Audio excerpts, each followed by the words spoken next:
Toast with the most, Doctor. I love big titties.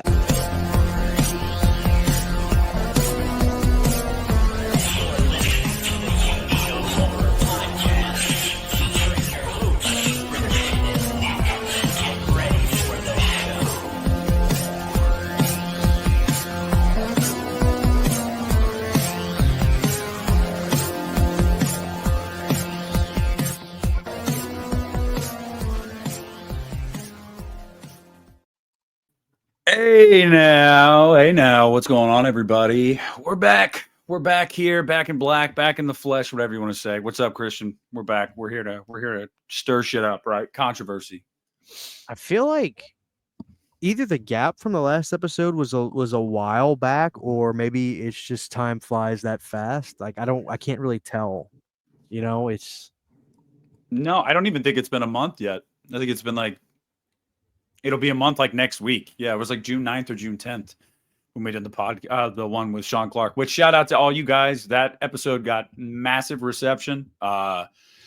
It's well over 5,000 views now. Part of that is because Sean shared it too, but we know you guys love when Sean comes on. Every episode we've done with Sean, Christian, has over 5,000 views. Like, the people love hearing him talk.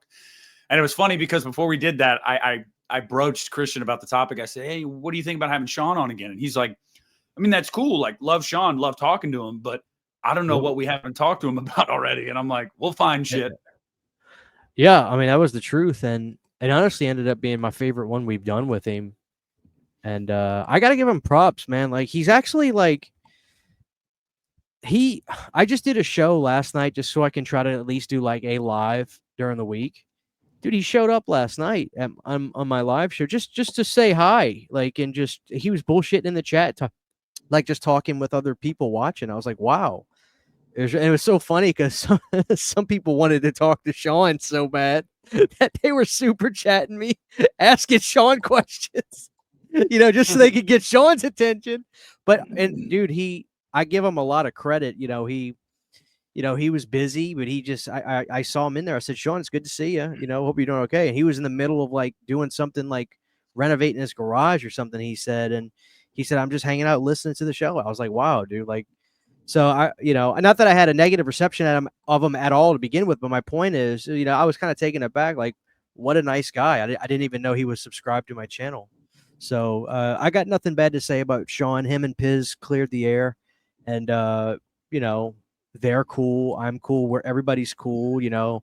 Shit happens. I'm sure other shit will happen in the future with different people, but grown men handle stuff like grown men, and they have an adult beverage. They shake hands over it and they move on, and that's life. And you're going to go through that. So honestly, it's, it was a good thing to hear about. I remember when I saw them take a picture and cause Piz is a good guy. I've looked up to Piz for a long time, and I don't know, man. It's just we grow every day, and we learn and we mature, and I love to see it. I really do. I love to see it, man. It's just, what's the point of being angry and fighting with each other about nonsense stuff that's in the past? Stupid. Yeah. Sorry, stupid I went on a fucking Mr. Roger tangent there, but that's how I feel.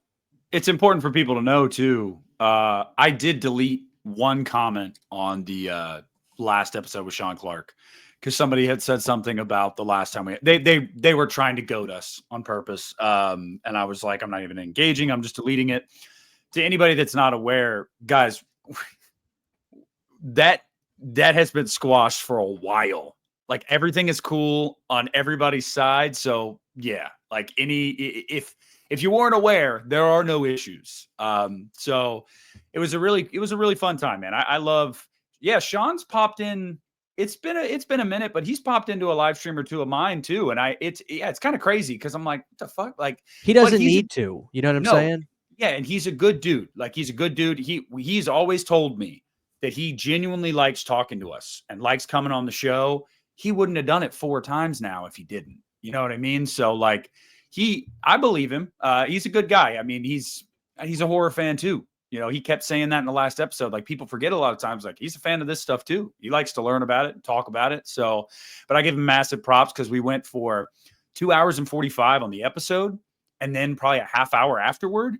Yeah, we So did. over 3 hours, and his voice was like gone by the end, but he kept pushing through, man. I was really, really, it was cool. And then people were like, did you guys see those photos Sean has? Yeah, we saw, he made us show our hands. He was like, show me your hands. So you guys, I know you guys don't have your phones. Put He your showed hands it. up. Yeah. And we were like, oh shit. Hands behind your back. I think at Which- one point I said, Sean, look. I said, Sean, look. Yeah. I threw my phone. He even it's not a secret now. He uploaded the video of the stuff he got. Am I correct, Christian? I'm pretty sure he did. I saw him post it the other day. Dude, yeah, the Texas Chainsaw video was amazing. Mhm. He even, I mean, if you haven't watched it yet, dude, it's incredible because dude, he went to the guy's house that had this stuff, and this guy has probably the best collection I've ever seen of Texas Chainsaw stuff. And the guy was emotional, like letting it go. It just showed you how much this guy loved Texas Chainsaw and his collect. Dude, just that mask was nothing compared to the stuff he had. He had all kinds of shit. That guy's collection, I mean, it kind of put it was Sean Clark level stuff, maybe even a little bit higher in some regards. The stuff this guy had. I mean, he had like, dude, he had like French like newspaper clippings of the movie before it even came out, like shit like that. It was insane. The Yeah, stuff. I gotta watch it. It was great. I don't know why I haven't yet because I genuinely am stoked to see that video and hearing Sean talk about it. He told us after we were done recording what it was, guys, and we were both like, dude, what? Yeah, we What? couldn't believe it. It's funny because he showed it to us. And I don't know about you, but like I looked up. I didn't follow the guy that owned the Leatherface, but I'd seen pictures on groups like on Facebook and stuff. So I knew what the mask looked like. It was so funny when he showed it. There was like 10 seconds of silence. I'm just looking at nobody says anything, and I'm trying to get out. That can't be the original Leatherface. Like I couldn't say it because I couldn't believe like it's right there in the video. And when you see something that prominent in a 480p little window box on StreamYard, like you're not processing what you're seeing. And I was like, you know, Yeah. And Yeah, I mean, it's crazy shit. holy grail stuff, man. The only question is, what's Sean Clark doing with his with all this stuff in his will, man? Who's it going to? He should give it to you, Sean. If you're listening, put Christian in your will because he'd die for that OG mask. Would die for it. I would actually. I would love it. All right, Sean. There you Mark go. it down, brother. Yeah, I was gonna say. So yeah, all right, guys. Before we get into today's topic, there's a couple things to just touch on briefly. We both saw Jurassic World Rebirth, and by the time you're watching this, you've watched both of our reviews probably. We both really enjoyed it. I think Christian actually liked it more than I did, which is weird. Normally, I'm the one that's like, yeah, I like everything. Yeah, I gave it 4 out of 5, but I'm that weird guy that my second favorite's Fallen Kingdom, and I don't give a shit what anybody says. My second favorite after the original. That's fine. I mean, as long as it's not Dominion, because then No, you're just trying to have an no. interesting opinion. No, the only one below Dominion for me is The Lost World because, and I did a ranking, but I think I'm going to drop it Friday. I recorded it the other day. It's on Patreon. Some of you guys have already seen it. And The Lost World was number 7 for me, and number 6 was Dominion. And I said simply, Dominion's just not as boring. Like that's it. It makes no sense. It's stupid, but it's more exciting. The Lost World, man, as I've gotten older, I don't know if you felt this too, but like as a kid, 1 and 2 were like a double bill, right? You know what I mean? It was like, oh yeah, now I got to watch Jurassic Park 2. Like, and then you get older and you're like, you had this affinity for it and you go back and watch it and you're like, wow, it's kind of boring. Like, I don't remember it being this boring. And the stuff in San Diego is cool. And the T-Rex sequence with the RV is great. But largely, I find the movie and the opening's cool with the compies and the little girl. But like, I find that movie to be like pretty fucking boring, dude. So like, Dominion blows. Like, it's not a good movie. But yeah. I agree. But the only difference for me is I always saw 2 and 3 as the double bill. Like, I always watched 1 by itself, and then I would kind of leave it alone. And then I'd do 2 and 3 together, which I always like 3 a lot. But I agree about 2. I'm not a big fan of 2. I'm of the 3 guild, if you will. Yeah. 3's better than 2, but hands down. It's only like 90 minutes, but like, dude, it's fun as shit. The Spinosaurus is awesome. You get a talking Velociraptor. Yeah. No, what's for that real. like? Yeah, Yeah, no. I did really love Rebirth quite a lot. I think it's my second favorite, which I don't say lightly, but I just loved it. I thought it was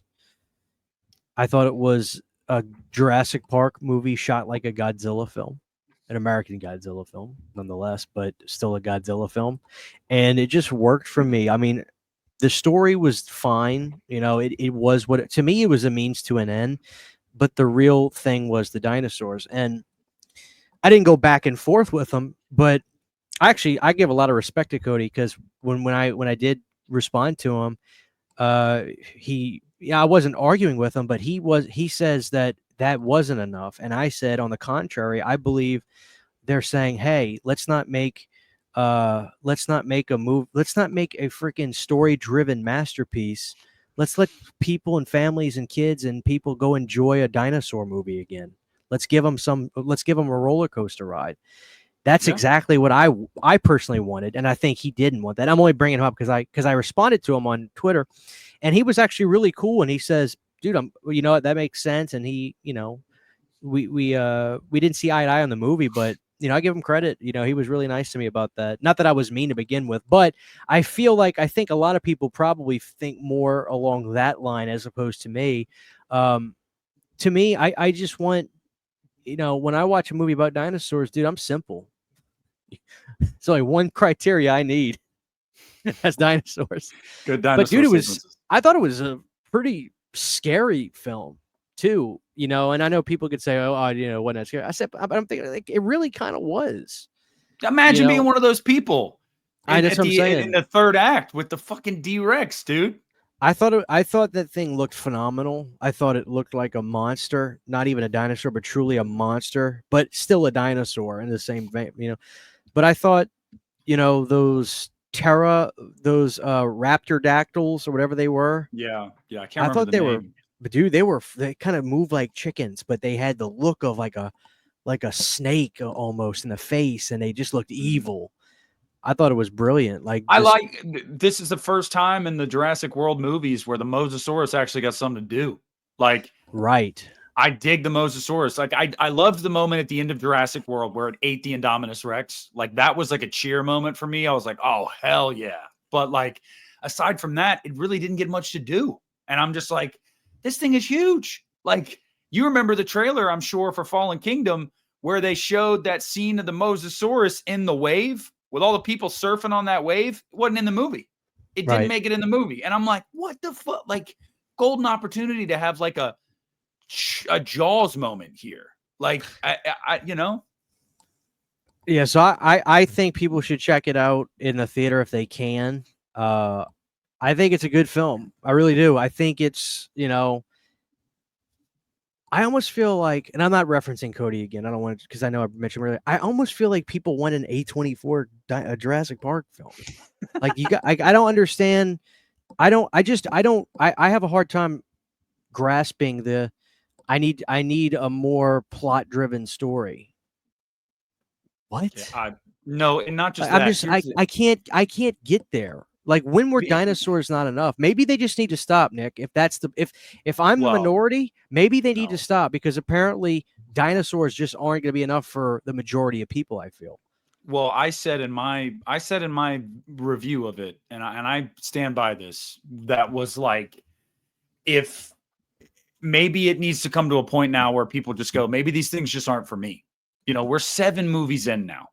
I don't think that the audience to like these movies needs to be like to feel like ostracized or like something is wrong with them. I think maybe it's more the people that it's just not working for. Maybe just stop going and seeing them. You know, like maybe it's just not your bag, and that's okay. Like you don't have to like the same thing as me. Like maybe it's just not your thing. And but I just don't think that people can have it both ways, Christian. We've lived through the Jurassic World's first trilogy, and what was the biggest complaint there? Unnecessary human characters, weird, convoluted plot lines that I didn't care about, that didn't make sense. Well, now it's not enough character, not enough story.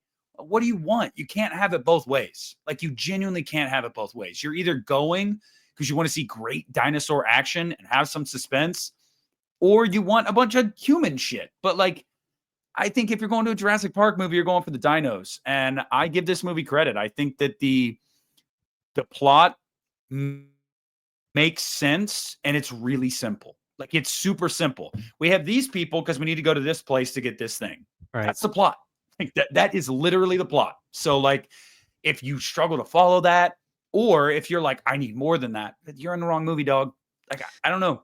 That's the way I felt about it. I really did, but I hope it makes a lot of money. That's what I hope.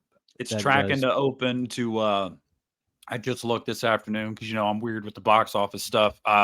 260 million or so worldwide opening weekend. So you're looking at a final tally probably between 700 and 800 million. So yeah, it's going to do well, and there's going to be more to put it that way. Yep, and then and they'll fuck it up, like Christian said in his review. I know, dude. I'm serious. I know. I hear you. I'm dead ass about it. They're gonna say, okay, this is where we introduce, the slugs or some shit like that. Well, we had locusts, yeah. So, but I will say this, guys. I'm gonna put Christian on the spot. I think you need to do a ranking then on your channel here over the next few days or week or so, because I know you're a Jurassic fan. And you did your Star Wars one, which, by the way, guys, I texted Christian after I didn't watch it I didn't watch it for a month on purpose because I knew what was going to be last, and I was like, I don't want to watch this shit. Like, I just don't want to do it. And me and Mark, Saturn Video, we messaged about it. I was like, this motherfucker. He's like, I know, right? Like, it pissed me off too. And he's like, he's got Phantom Menace way too high. And I was like, fucking three. But what about the reasoning I gave? I said, is it no? I get it. I said, you get what I'm saying? You were very fair in saying, I'm not saying that this is the third best. I know objectively it's not. But like, this is my nostalgia is a childhood. hell of a drug. Yeah. Like, no, I totally get it, dude. Halloween 5 for me. Like, I get it. That is a great film. It's a great film. But but the thing that killed me the most was not when Christian put Last Jedi last. It was when he said, yeah, number 8 is The Rise of Skywalker. This is much better than the last one, but it's still not very good. I was like, no, it's not. This movie sucks. It looks pretty. It makes no sense. That's the one thing I'll push back on. Is like, The Last Jedi takes a lot of turns that maybe are like, what? But like, it's trying to tell a story. The Rise of Skywalker's like, here's shit. Eat it. And it's like, oh, it looks pretty though. But I don't want to get into it because I could go on a whole tangent. But like, I do think that the first one out of the 3 was the best of the new ones. Yeah, most people would agree with you too. And it played it safe enough to A New Hope while also introducing new characters, some interesting new ideas. But I did like when you were like, yeah, the big bad in this trilogy, man, this Adam Driver. You didn't even say Kylo Ren. You were like, Adam Driver. He's like, you're like, I don't buy it.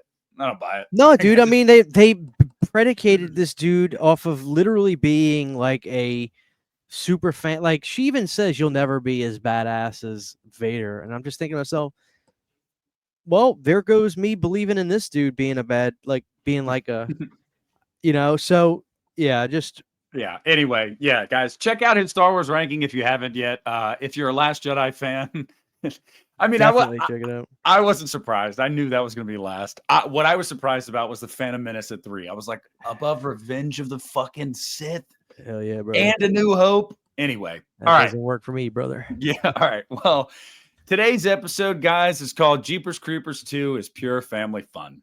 And we used to do these for years. We've been doing these, but it's been a while. And we see your comments. We see people going, hey, when's the next watch along? When's the next, bullshit commentary? If you're newer to the podcast, understand that, and you can go back and watch these: Resurrection, Scream 3, Halloween 5. We watch the movie, but it's mostly background noise that we comment on every now and then while we bullshit about everything under the sun. So whether you want to have the movie on or not, that's fine. You don't have to. We're going to be keeping the conversation going. One of the things I hate, Christian and I agree with this, we don't do watch-alongs on YouTube anymore because, why? There's a bunch of dead air.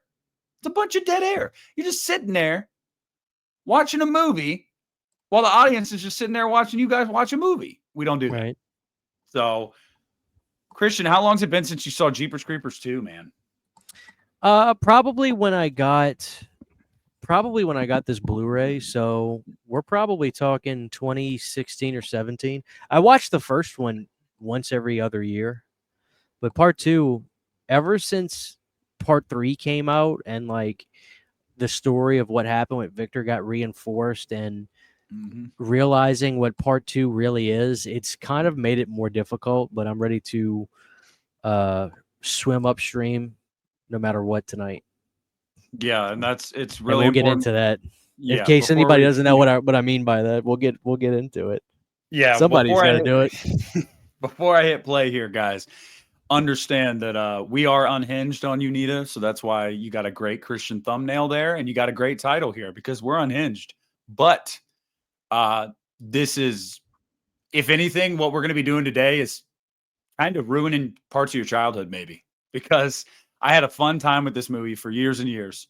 And then, like Christian said, leading up to the third one coming out and everything that got illuminated. And then you look at Jeepers Creepers 2 through that lens, and you can never not look through that lens again. You just can't. So, really excited to hit play on this. Christian, are you ready to go? I'm ready to go. All right, so let's hit play on Jeepers Creepers 2, and let's let it wash over us, brother. United Artists. Yep. United Artists. I just watched the first one the other night. That movie's still a classic. I don't give a shit what anybody says. Jaden's a punk ass bitch. Says that it's overrated. It's not overrated. It's perfectly rated. And, you know, this is one of those things where, like, when I say that Rosemary's Baby is not good, I get the same reaction that I just gave, which is you weren't there. You don't understand how big this movie really was. And it was a phenomenon. It really was a phenomenon. This movie was talked about in schools. Everybody was like, have you seen this new movie? This monster is terrifying. It's not like a silly horror movie. No, this thing is, people were telling the story. So what happens, Christian, is for 23 days, every 23 years, he just comes back and you can't stop him, and he eats, and it would get under your skin just hearing the story.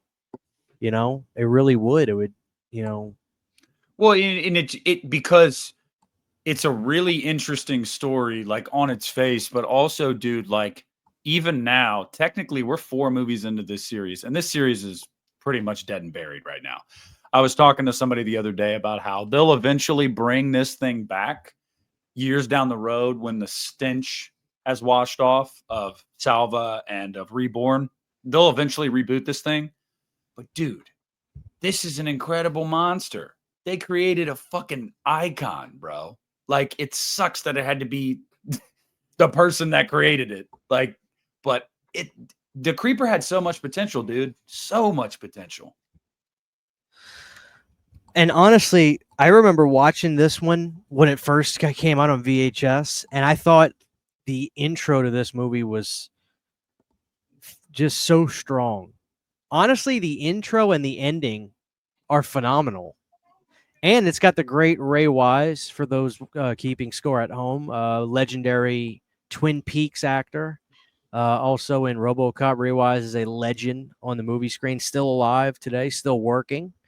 And Ray was one of those guys that I always felt like Ray got the roles that Lance Henriksen didn't want, and Lance took the roles that Ray didn't want. Because if you look at him, you could easily put Lance Henriksen in this role right here.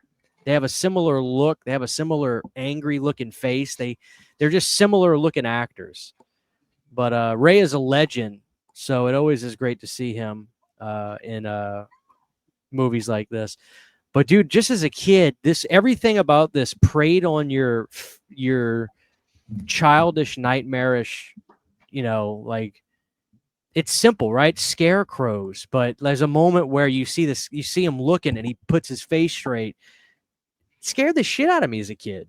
Oh, yeah. No, and here's the thing, too, dude. I've always thought about this. Ever since the first time I saw this movie, I'm like, the first moment that Billy knows that that's not a scarecrow, run, motherfucker. Like, the fact that he doesn't, like, that's not a scarecrow, Chris. Look at that fucking thing. I know, especially when you see them hooves on it. Yeah. Oh, my God. He should know that. This is their farm. You know that's not one of your scarecrows. Run, motherfucker. Like, It's terrifying. It's terrifying too, because like it's even sadder because the dad's helpless. Like he tries.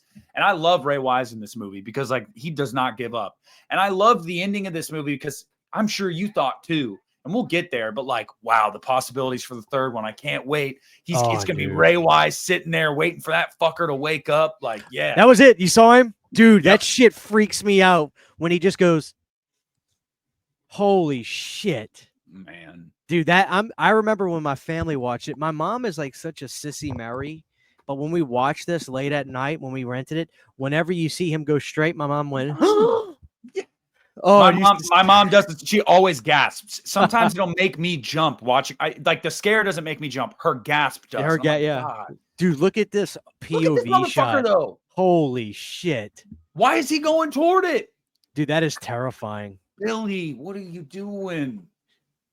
Another thing about this that I'm not really realizing until right now is, what did this scene really look like? Because I feel like he has got this brazen blonde, this brazen bronze kind of color over. Maybe the lens have filters, or the color timing is just extremely orange on this. It works for the scene though.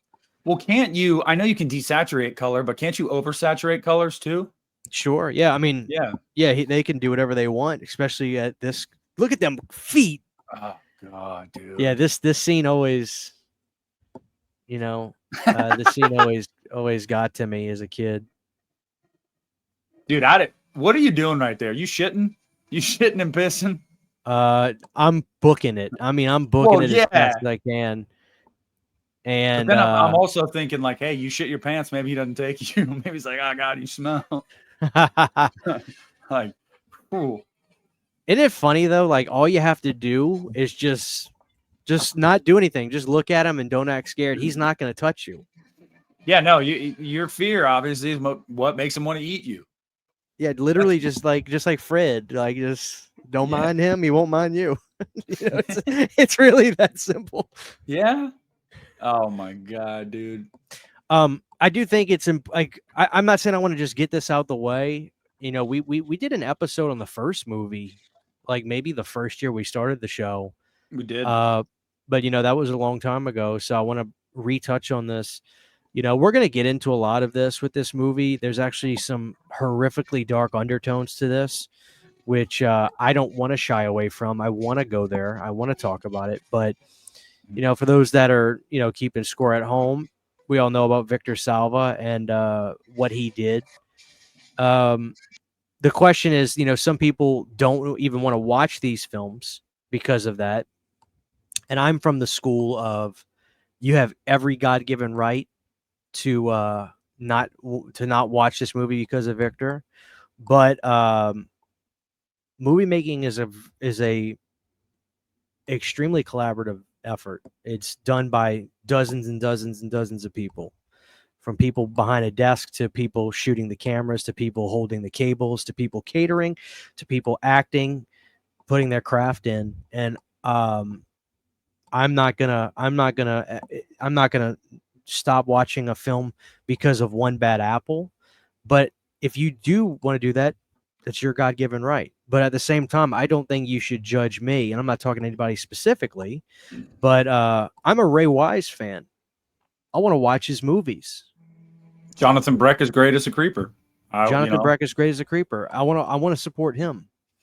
And I remember when I interviewed Cliff McMillan just recently, I asked him about Jeepers Creepers because he was vital in putting those movies out from Scream Factory. Now, what they did was controversial. They interviewed Victor. He's on these Blu-rays from Scream Factory. But I said, Cliff, what would you feel about putting these out on 4K UHD? And he said, listen, nobody thinks what Victor did is good, or that we should just outright do everything we can to put money in the guy's pockets. But guess what? If we bury those movies in the same token, the other side of that coin is everybody involved making these films kiss all the residuals on anything that could be done goodbye. And it's up. furthermore, it might help sweep under the rug what Victor did. Part of the reason why that stuff came to light again was because these movies were a hit. If he Yeah. hadn't gotten any kind of notoriety, nobody would have remembered what a piece of shit he was. So it's a double-edged sword. I totally get it. But like you said, dude, thousands of people put man hours in to make movies. Like Yeah. they Yeah. sacrifice time with their families, with their friends. Like this is their livelihood. I mean, yeah, one person that was a part of this film is a piece of shit. Absolutely. But I mean, the Creeper's, dude, the Creeper's such a great villain. That first movie's great. This movie is fun. However, as we're going to go over as we're watching this movie, it is very clear that Victor Salva was saying something with this movie. Yeah. It's very disturbing, and we'll get there. I don't know if I thought that this movie was felt straight to video or not, or if it actually just was. I don't remember. I'm assuming it went to theaters, but it definitely feels more like the bus scenes, especially right here. They definitely feel more straight to video to me than the first movie. Yeah, Jeepers Creepers too. It went to theaters. It had a $17 million budget and it made 63 mil.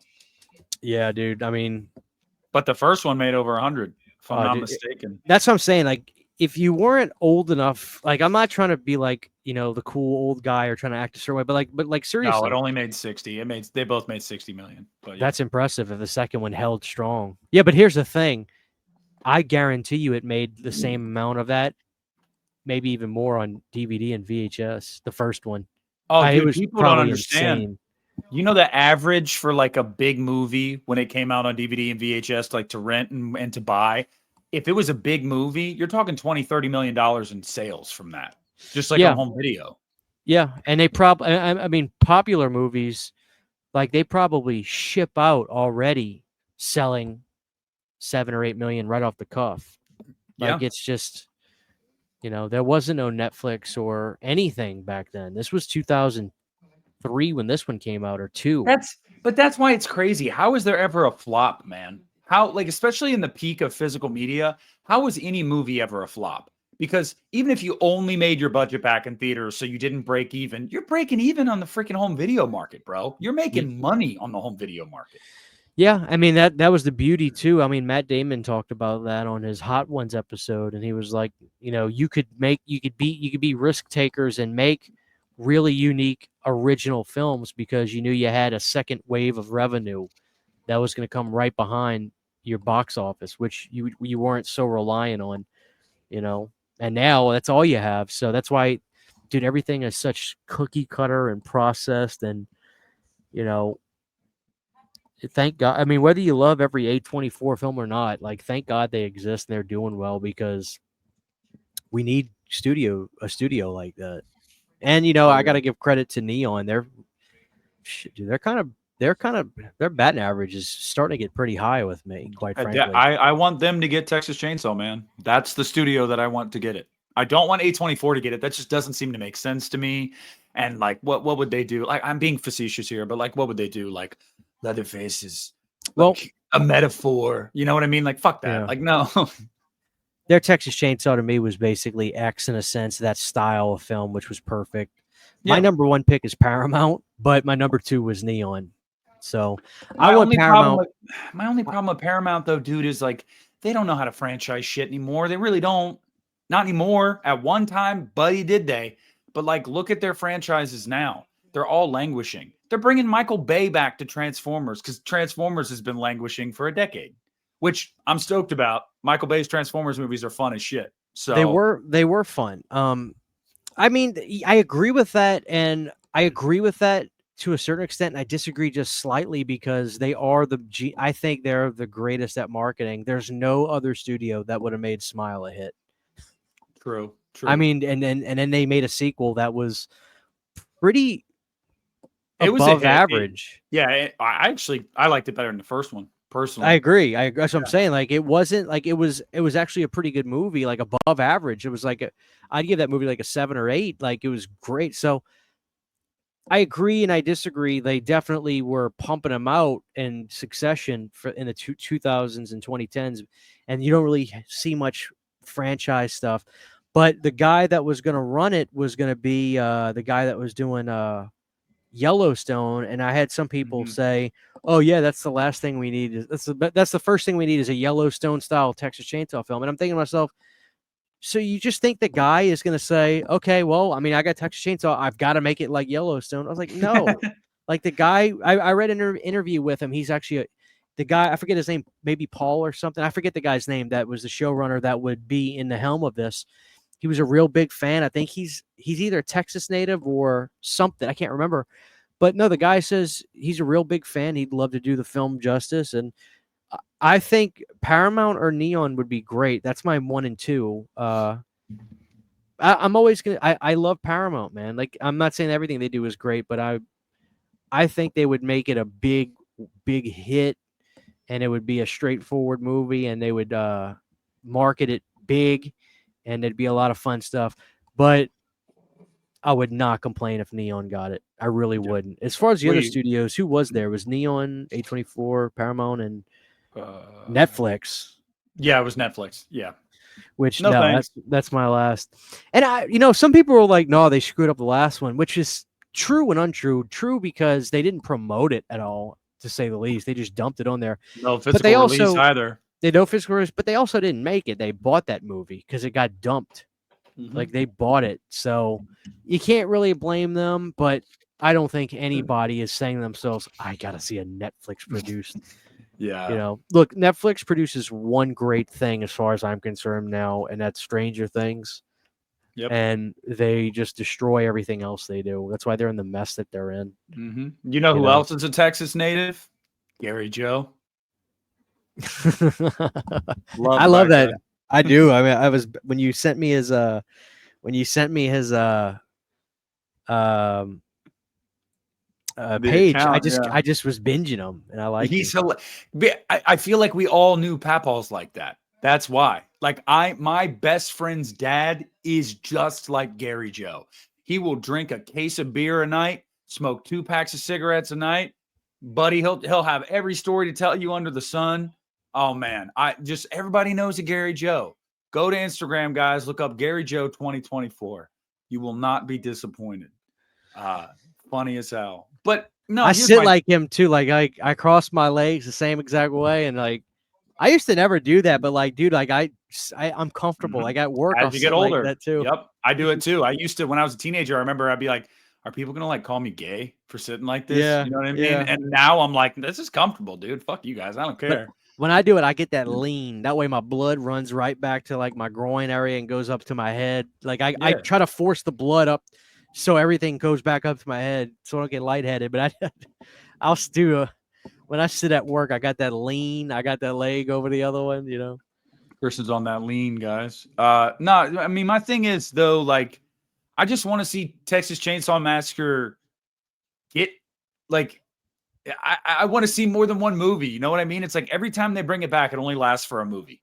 And then we go years and years. It's like, all right, reboot it again. It's a curse. Yeah. Yeah. And it's just like, can we get the last time we got something like that was the remake and the beginning. And I like both those movies. Well, let me ask you this, dude. Like, well, not even ask you. Let me just tell you this. You know what I think people really want? I think they don't want to say, oh, dude, that was, it wasn't anything like the original, but it was dumb fun. And, oh, well, this is I forget what number it is. Let's just say it's the 11th one. This is the 11th one. What do you expect? I think people really want to get a good, legitimately good movie. I think that they want that. Maybe we should bring that back in style instead of like, there's a time and place for the ridiculous, like, oh, this is the 11th one. Let's just be silly and be dumb. There's no point in trying to compete. Christian, I would make the argument that we actually are in that era where they're trying to do that. Hellraiser 2022 tried to be a legitimately good movie, and I thought it was. Halloween 2018, love it or hate it, I don't love it. It tried to be that too.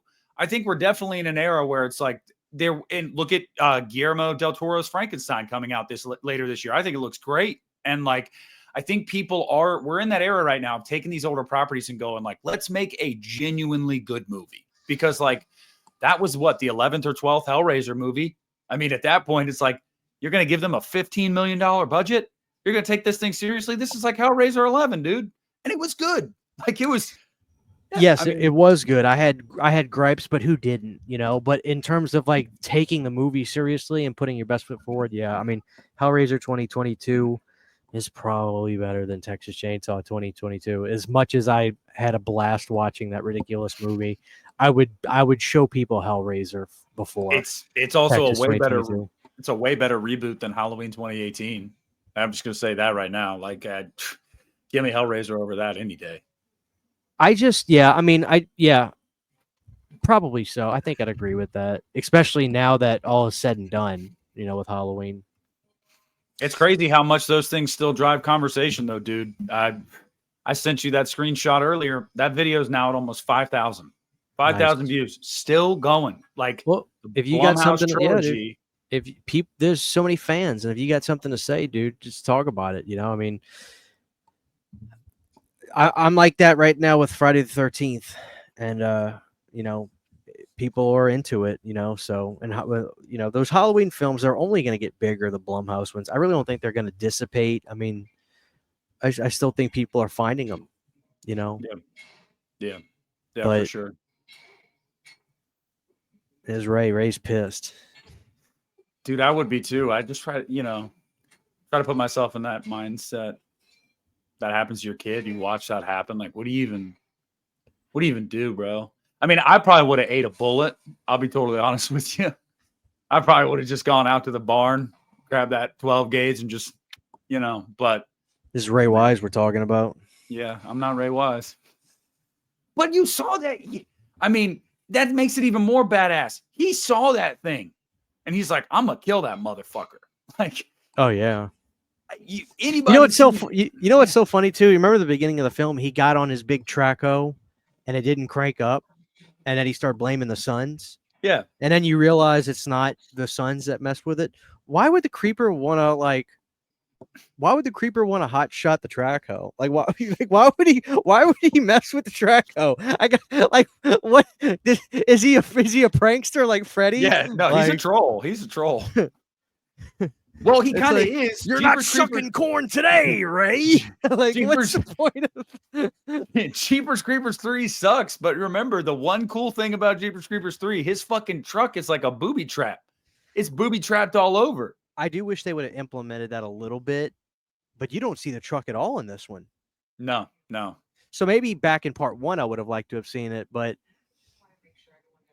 I mean... Yeah, I mean, no one shucks corn when the creeper's around, buddy. I just put did they film that? Is there a behind the scenes of the creeper like popping the hood, lifting it up, and just ripping wires out, and, like giggling, and then close it? Like, what's the point of messing with the Traco? Like even if you were like, well, maybe it's because he didn't want him to have a vehicle to where he could like catch him. Like that thing ain't gonna catch a fucking creeper. He can fly. Why would he care? Is he sitting on the cross out there watching, and he's like, watch this. He's gonna crank it up. Like, I need answers. Yeah. Okay, so I'm gonna tell you right now, this movie can be fun at times. This shit's dumb. I've always felt like this shit is dumb. Why would this random girl with no connection to the first movie have visions of Derry? Why? I love seeing Justin Long back. Like, it's kind of creepy though. Look at him. It is. What's he doing? It's an omen. He's telling her to go back, turn around, or no, in the wood. He's warning, that he's out there. Yeah, like telling him to go back because he's out there. But nope, they just keep chugging along. They got this freaking Carrie lookalike. There he is again. Yeah, did they film cut out, right? Yeah, did they film? Yeah, they used Justin Long. Yeah, this is new. He came back. Okay, yep, he came back. That's what I was gonna ask. Oh, damn. Look at that kid. Yeah. Dude, that means he got them claws in that head, dude. Oh.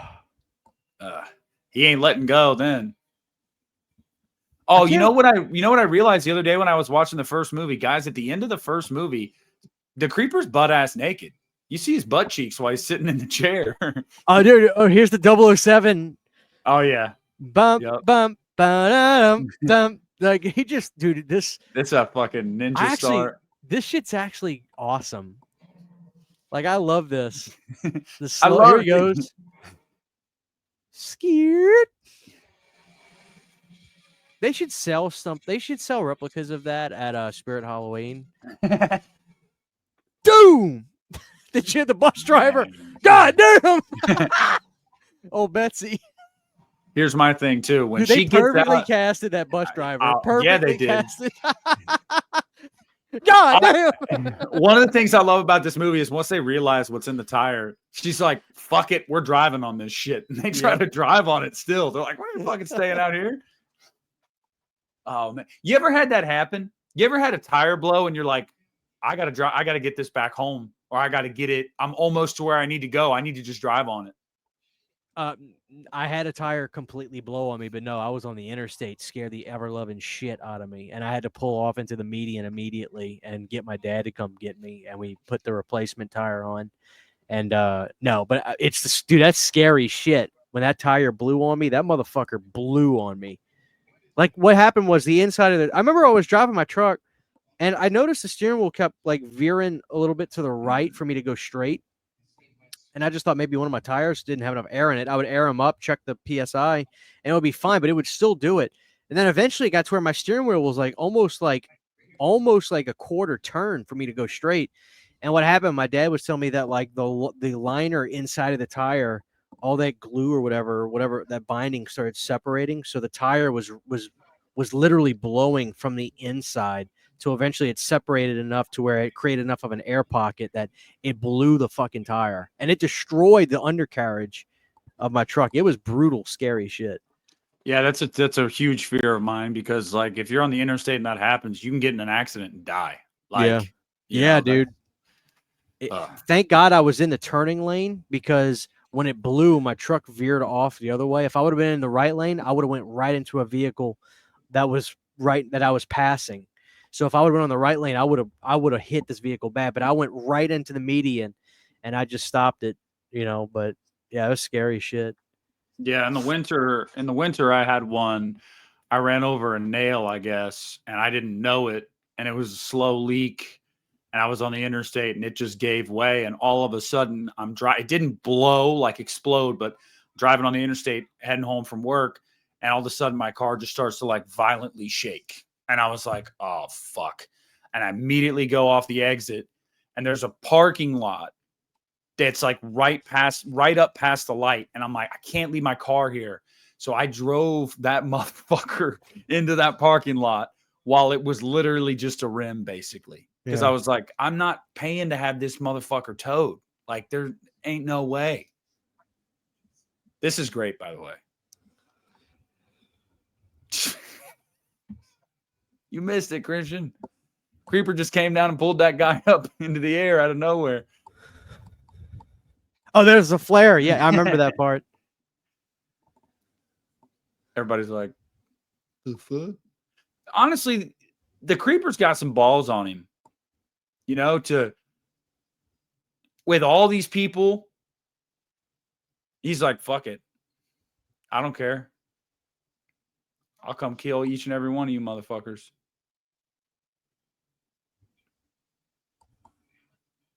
Yeah, man. What are you doing in this instance?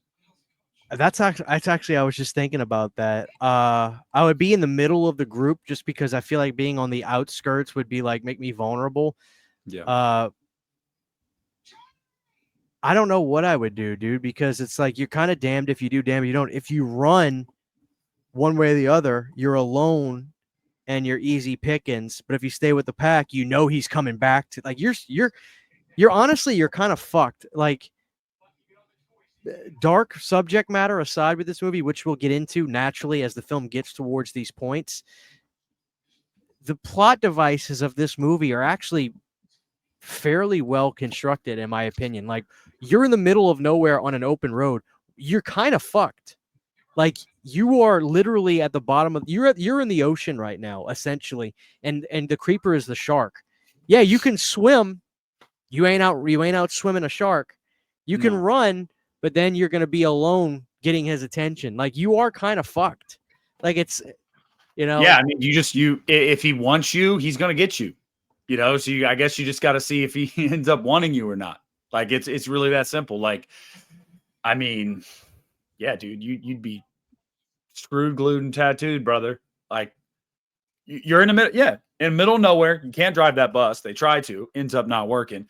You ain't got cell phones to call anybody. Like, there's no houses nearby. Like you're screwed, dog. You are a sitting duck. That creeper. I was talking to Christian about this the other day, and he said, there she goes. And Christian said, this is something good to talk about on the podcast. Creeper's got to eat parts. When one of his parts goes bad, he gets his dick cut off. He's got to eat a dick. Like, what if he gets shot in the ass? He got to eat somebody's butt cheeks? Like, I mean, Creeper's kind of a freak. Fuck do you mean what happened? I know. You saw something pull her up into the fucking sky. Dude, this dude's just shitting himself. He don't know what to say.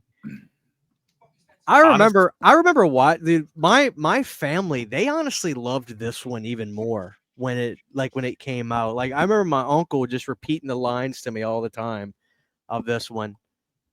This one's an easier watch. The first one is, I'd say, especially when you're younger, that movie's scary. Oh, it scared the fuck out of me. Yeah, this one is fun. This plays more like an action movie, like it's like the creeper is a fucking like predator, bro. Like he's a fucking xenomorph or some shit. Like, what do you think about the cast though? Like, oh shit, there he is. God damn, that's his feet. Yeah, look at his hairy ass legs. Dude, he's grabbing him like a bird. What do I think about the cast?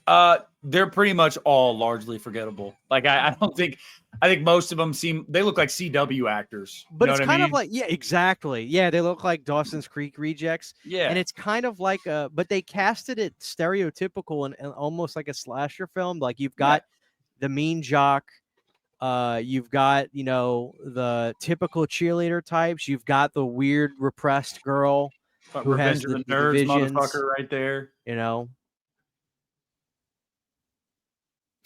But unlike those, we actually got a decent amount of black people in this film. Yeah. Which is nice for a change, Yeah. Yeah. You can't kill them all. The thing is, the black guy always dies in the 80s horror film. Honestly, what we were just talking about a couple minutes ago, I've decided what I would do in this situation. Later on, when the creeper comes down and he's on the back of the bus and he's like trying to pick people out, shit yourself. No, well, you shit yourself, but would you actively just be like everybody, dude? Everybody, like, what are you doing, Nick? I'm trying to shit. I'm trying to shit. Well, like you got to think, like, how's he gonna smell your fear if all he smells is that fucking Taco Bell? Dude, can you imagine if he goes up to you and he does the thing? He goes. That fucker might fly away. Oh, no. I know what I would do. I would shit and start smearing it all on the walls. Everybody, shit and smear it. Dude, cover the windows of the bus with shit. That's how you see in it. Dude, that's funny. Dude, all jokes aside, that's how you survive. Don't they say that though with like bears too? Like to shit yourself? Yeah, piss and shit yourself. Yeah. Dude, but imagine everybody shits. They smear the shit all over the windows so he can't see in, and literally all he smells is shit. Like all he smells is shit. Like he's done. He's flying away. Fuck that bus. A bunch of fucking poopy butts in here, dude. No, but in all actuality, who's on their period? Take off your drawers. No, whoever's on their period gets thrown out the fucking bus. Their tribute, bro. Fuck that. I know animals can smell that shit a mile away. No, dude. But seriously, when he comes down and he's on the back door, you just bum rush him in that moment. All the dudes, all at once, just fucking go at him. He's on the ground. He's not flying. Bum rush that motherfucker. That's the only chance you got, unless you want to go the poo-poo route. Yeah. That's up to you. But that's the only chance you got. Don't you think, like, I haven't counted, but there's probably what 6, 8 grown men on that bus versus one creeper. Yeah, I mean, because there was a part of this movie where I think Ray Wise is the creeper's on top of him, and just 1v1. I mean, it's a struggle, but he's able to fight him off for a little bit. Well, look, they got those fucking javelins too, dude. They're fucking javelin. They do, yeah. And those black guys look stout as fuck. They could Fuck probably, yeah, they're probably strong, you know. Yeah, you get the nerdy guy. You put the nerdy guy out there as bait to get him to land, Yeah. or the chick on her period. You know, whoever's on her, one of them's bound to be on their period. So you put her out there. But yeah, dude, it's like this is essentially like a shark movie. Like the bus is the boat, you know? Like, yeah, they should have shit themselves though. Dude, imagine that. They just everybody starts shitting. We would laugh, but like think about it in the survival. Like, look, you wouldn't have to ask me twice. No, dude, I probably would have shit myself already. Oh yeah. Whoever's the leader on that bus, I'm a loudmouth, so Lord knows I'd probably try to be the leader here. I'd be telling everybody, shit your pants right now. I would tell everybody, all right, y'all, here's some water bottles, start filling them up with piss. And I would take a bottle, I'd take a pocket knife and just like cut like tiny little holes on the cap. I would start squeezing them, hitting the walls, covering the walls with piss. Could you imagine the creeper shows back up? No, dude. What if they threw shit at him? Like monkeys, they shit in their hands. They roll the everybody gets a handful. They got the windows down. There he is. They're just throwing shit at him.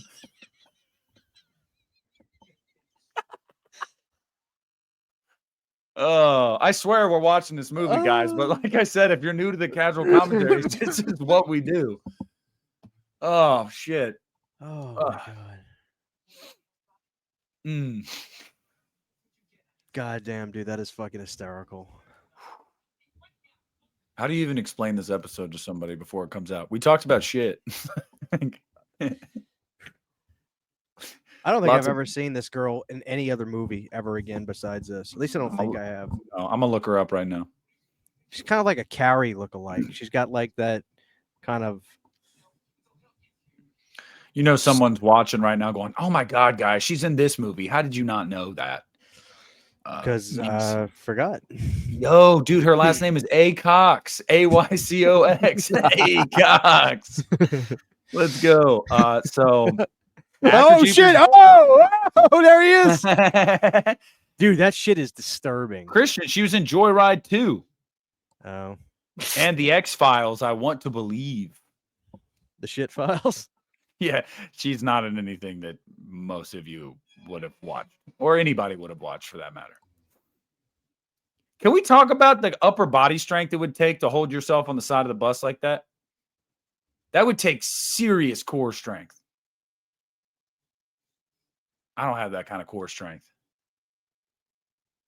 Only 6 packs I got is in my fridge. Oh, there's the neck vagina. Ugh. You missed his neck vagina, Christian, when he was sniffing his neck little. Sorry, my boss was texting me. I apologize. God, if he only knew what I was doing right now. Okay, so ladies and gentlemen, this is where we're going to get into something that's simply a theory, but I think it's fairly obvious. Right now, you're seeing oh, God. The creeper is looking in, and he is honing in on his victims. Now, what's pretty disturbing about this is, if you know the backstory of Victor Salva, I will explain it I'll explain it very respectfully to the victim. A young man worked on a movie called Clown House in 1989. He was a young child actor. Victor Salva was the director of the film. Victor took this boy's innocence horribly, was convicted, did his time. I'm not saying that to justify him doing movies after this and having a career. I'm sure some people are wondering. Yes, he did do time for this. He did go right back to work. And guess what, guys? Brian Peck did horrific things to Drake Bell, and Drake took him to court, everything, and Brian Peck went to working right back on Nickelodeon after this. So this is not a thing that's just with this guy, with Victor Salva. You know, Hollywood is full of these people. I'm just going to say it. I think everybody kind of can see it. Hollywood is full of these people. The world is And- full of these people. Period. But but for the audience watching the movie with us, you're seeing the creeper licking at the window and honing in on all these victims that all happen to be male. Now, a lot of people say once you know the story of Victor, what he is and what he did, this movie can be seen as basically him getting his jollies off of what he's into through the movie. Maybe to some, they may say, that's too much of a stretch. I don't buy the correlation. But to others, you know, it's pretty, like me, it's pretty disturbing watching this film because, you know, it doesn't seem, there's no way it's a coincidence because if somebody else directed this movie and wrote this film and didn't know Victor, fine. But Victor wrote and directed this thing. And that's what makes this movie so disturbing now. It's because it's like Victor is almost living vicariously through the creeper, dude. Yeah. I mean, as messed up as it is, I feel like that's the case. And it's all throughout these movies, guys. There was I hate to, I don't want to butcher it. Christian, do you remember the controversy about the scene they had to cut out of Jeepers Creepers 3? Do you remember hearing about that? I remember it being cut out, but you have to give me the details because I think it was pretty blatant. It was pretty bad. It was, I believe, the guy that works at the feed store where the girl goes there to get the feed for the horses or whatever, and he makes a comment about a sexually charged comment about this character. And I'm 99% certain that she was underage, and that was known to this person that she was underage. And he made a comment like, "Can you blame him?" or something like that. And that was apparently included in the original cut of the movie when they screened it.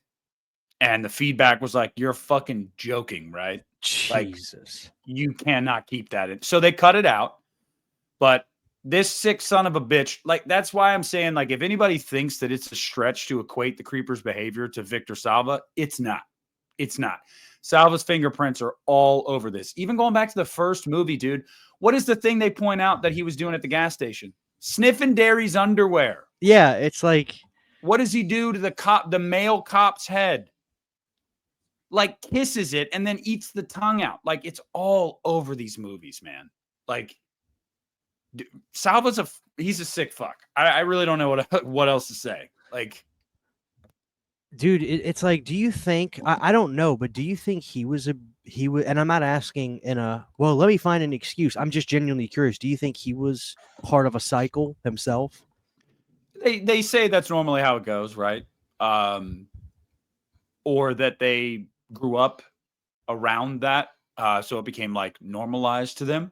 Yeah, it was probably something like that. But unfortunately, Christian, correct me if I'm wrong, he spent 2 years in prison?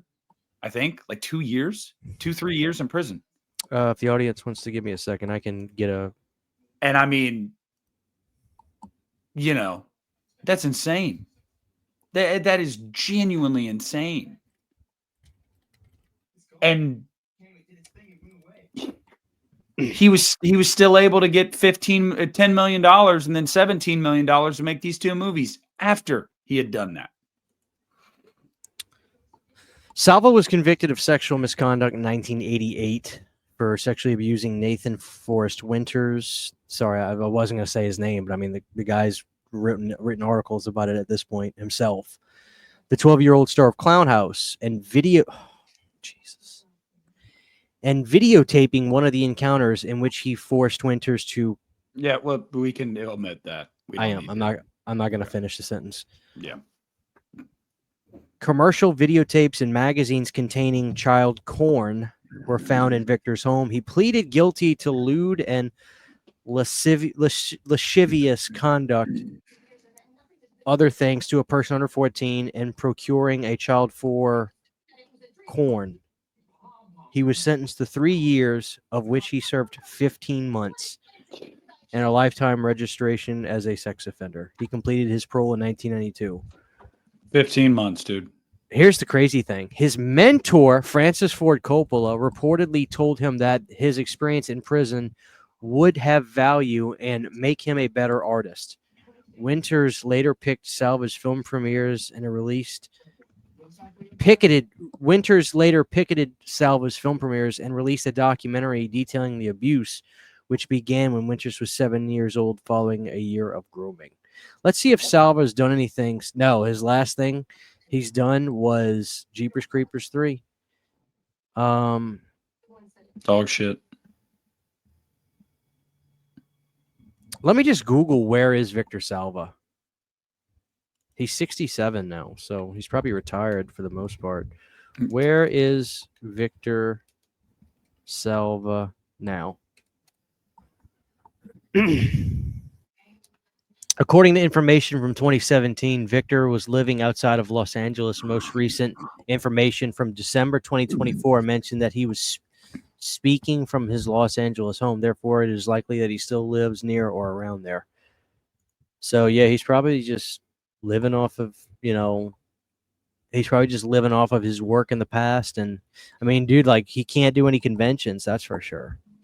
Well, also, too, one thing that people didn't, I don't think that got enough attention was any future property, or any future Jeepers Creepers material he does not profit from. That was part of the deal with Reborn. He sold his rights to it.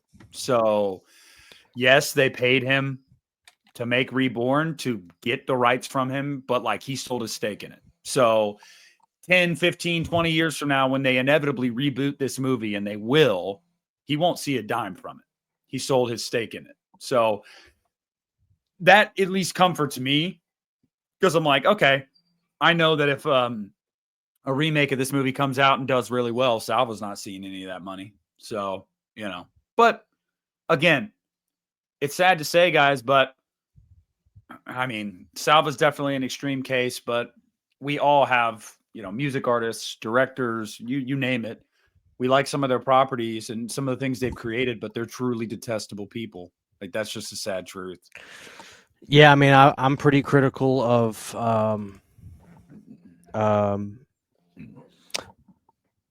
the Tenant, Rosemary's Baby, that guy, Polanski. But the crazy thing, Nick, is like a lot of actors, they jump at the chance to work with him. Like the guy that did The Pianist, which I genuinely love that movie. They can't film in America to work with Roman. They leave the country and they go to other countries to film with him because Roman can't come back to the US. So, it's just, I don't know. I don't even know what I'm getting at. My point is, like I said, these actors, they want to work with him still. And what did he do? Did he marry an underage? He was just dating an underage girl, or like it was. I don't know. Yeah, I don't know the specifics of it. I just know that he was also an offender.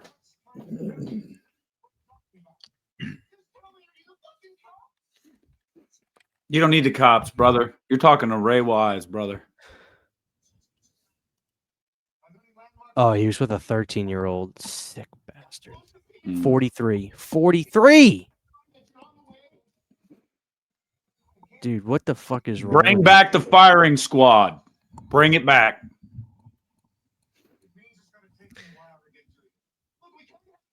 That's scary how close we are, because I can somewhat hear your movie and it's literally lining up with mine.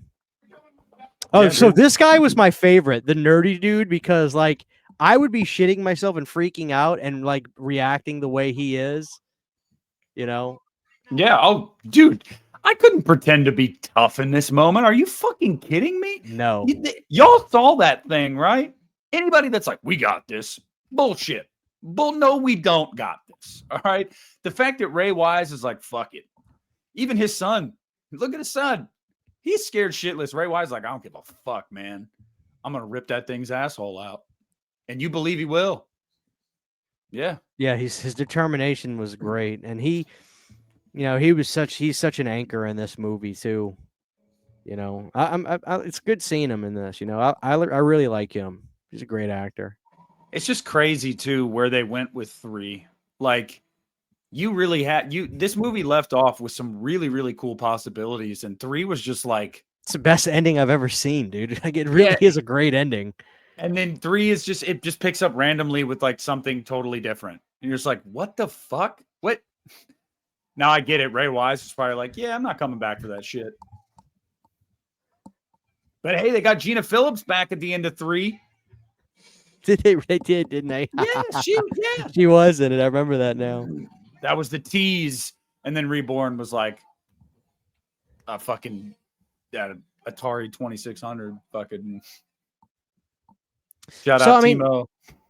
I mean, where are you with that? Because I remember when I talked to Cliff about this, he expressed interest in wanting to put these movies out on 4K. And obviously he's with Arrow Video now, so he definitely has the ability to if he can get a deal with MGM. But I mean, I personally would love to see these movies in 4K, and I would love to see interviews with the cast and hear Justin talk. I would love to hear Justin candidly talk about working on this movie.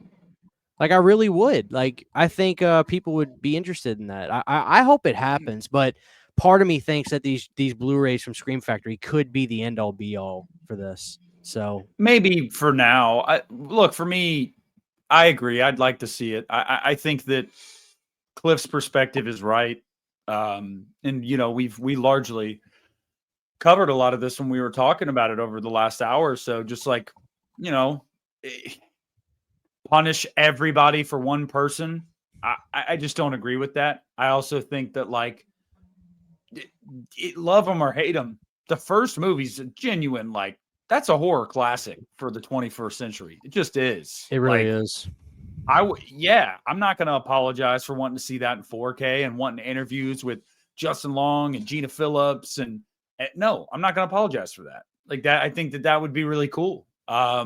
When I think about Jeepers Creepers, dude, I'm going to be honest with you. The first thing I think about is not Victor Salva. It's the Creeper. It's Justin Long, honestly. Like, agreed. That's what I think about. So like, yeah, dude. No, I totally agree. Now, I don't even know how you could restore 3 to a 4K. That thing looks like shit. And so does Reborn. No, I don't think people would. I don't even think people would be interested in that. I think they'd be more interested in 1 and 2. But 1 and 2, yeah, for sure. For sure. I think that would be really cool. And I'm sure they'll eventually do it, man. I mean, Salva, he's a fat piece of shit and he's in his late 60s. He ain't got much longer. Maybe once he's gone, whoever his family will get his money then. Yeah, who cares? They didn't do what he did. So, I mean, he is. You've seen Victor Salva. That motherfucker's a slob, brother. He's a slop tart. Yeah. Like he's the blob. Yeah. Fucking be surprised if he lives 10 more years. Be shocked, honestly. The blob. Yeah, they're remaking The Blob. Rob Zombie's directing it, and Victor Salva's playing The Blob.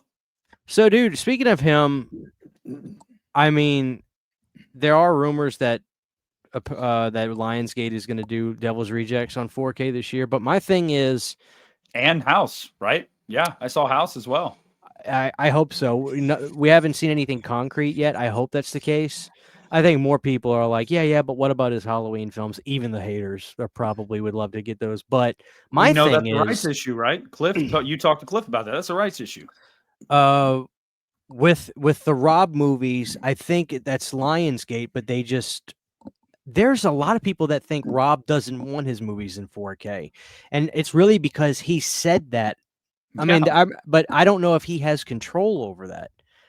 But I don't know. We'll see. I think it'll eventually happen. Lionsgate's reconstructing the whole way they do physical media right now. I think they're getting out of retail altogether, and they're doing they're basically doing, this Lionsgate Limited, so they're selling directly off their website, which makes their prices are a little higher than some of the stuff they were doing in stores, but they're making like collector style stuff. Anyway, it's kind of like a good and a bad thing, because it's good because it's going to open them up to do more stuff, but it's bad because it costs us a little bit more. But My thing is, what is Rob gonna do next? Is he gonna do an album with Riggs, or is he gonna do another movie? Like, what is like? Wasn't there a rumor for like the last year that he was going to have an album out this year? That was the expectation from everything I saw, was that he was working on music for 2025. Now I know he's been busy as shit. He's been out, at least, up until recently, been out touring a lot. I know that, but Yeah. that was the rumor in the music community, that was Rob was working on music for 2025. I got to imagine he's working on music right now. I have to imagine he is. Well, I'm super excited for him to do a record because he's got Riggs back now. I mean, but I wonder if they were just I don't maybe the writing's not going as good as he wanted to, or maybe it's like I don't know. But I know I'm that convinced the band's on Rob fire. I'm convinced Rob saw my comment the other day. Did you see that? Remind me. I don't. No, he posted the 20th anniversary thing for Devil's Rejects, and I commented on it on Instagram. It was the top comment. Got over 400 likes. It's the top comment on his post. So if he clicks on that post, What did you say? my comment is the first one on there. It says, "Please come back and direct a horror." I'm practically begging you to come back and direct a horror movie. So I'm just saying. Yeah, good. I'm convinced he saw it because it's the top comment on there. Like, he's got to know that people want him to. But a lot of things. One thing that I don't think a lot of people take into consideration is, as much as you may love or hate Rob Zombie, and the people that hate him love this, and the people that love him probably don't love this, he really struggled with his last couple movies to get funding. He really did. It's just a fact. Yeah, Let's call it spade a spade. Nobody wants to give him complete creative control. Yeah. And that costs money. That costs a lot of money. 31 was crowdfunded. So was 3 from Hell. The Munsters was something that was agreed to years prior with Universal. So that was something that was already agreed to. It took forever to get that project off the ground, and Rob's talked about that. But his last few feature films, he needed help from his fans and had to self-finance them to a degree, because studios were, I think Halloween 2 was really, which is crazy because that movie still made like $40 million, bro. Like, on a $15 million budget, they made money with that movie. I don't know why studios all of a sudden, maybe it was Lords of Salem. Lords of Salem came out, and I don't know. That movie flopped. I mean, it just did.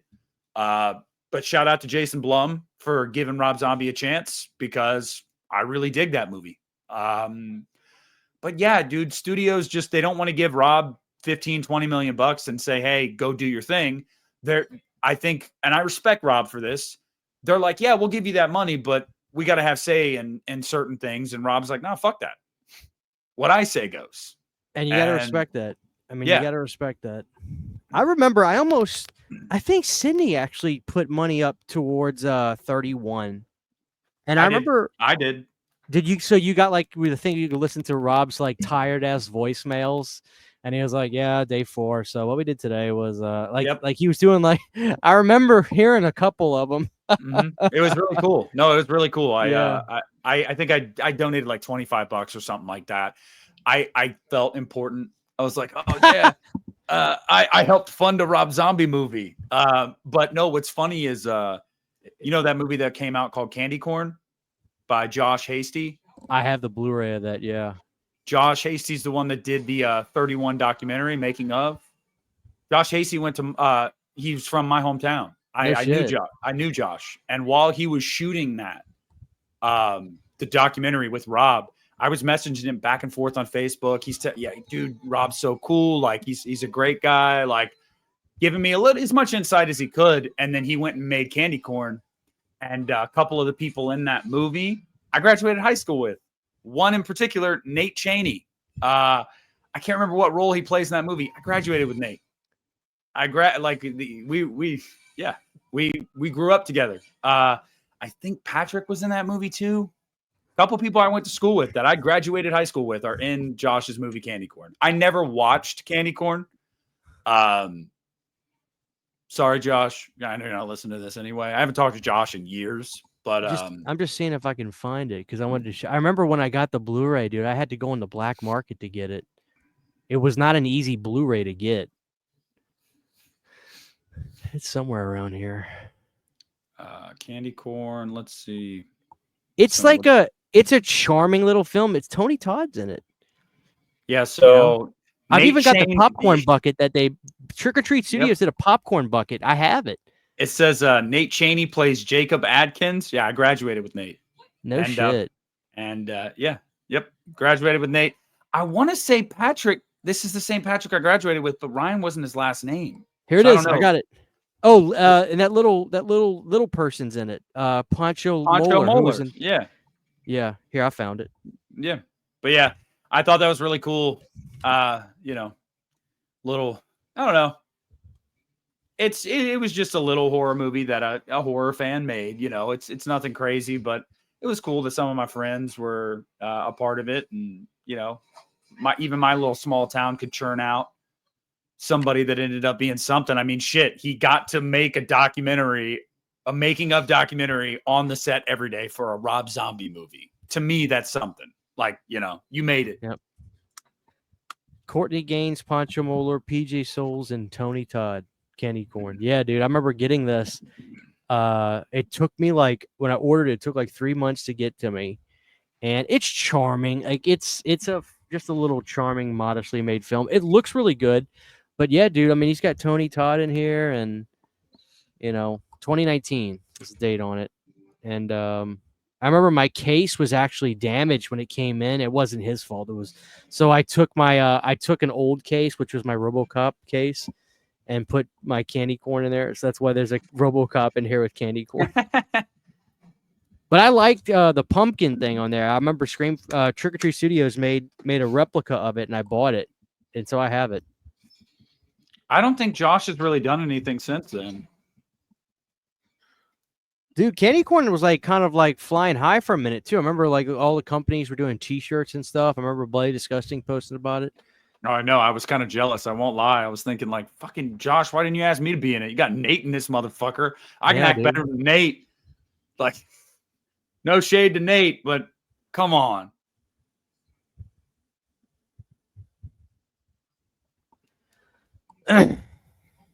So yeah. Oh, dude, did you see Trick or Treat? I don't know why you're not finding this shit out. You could be having 10,000 views per video on this.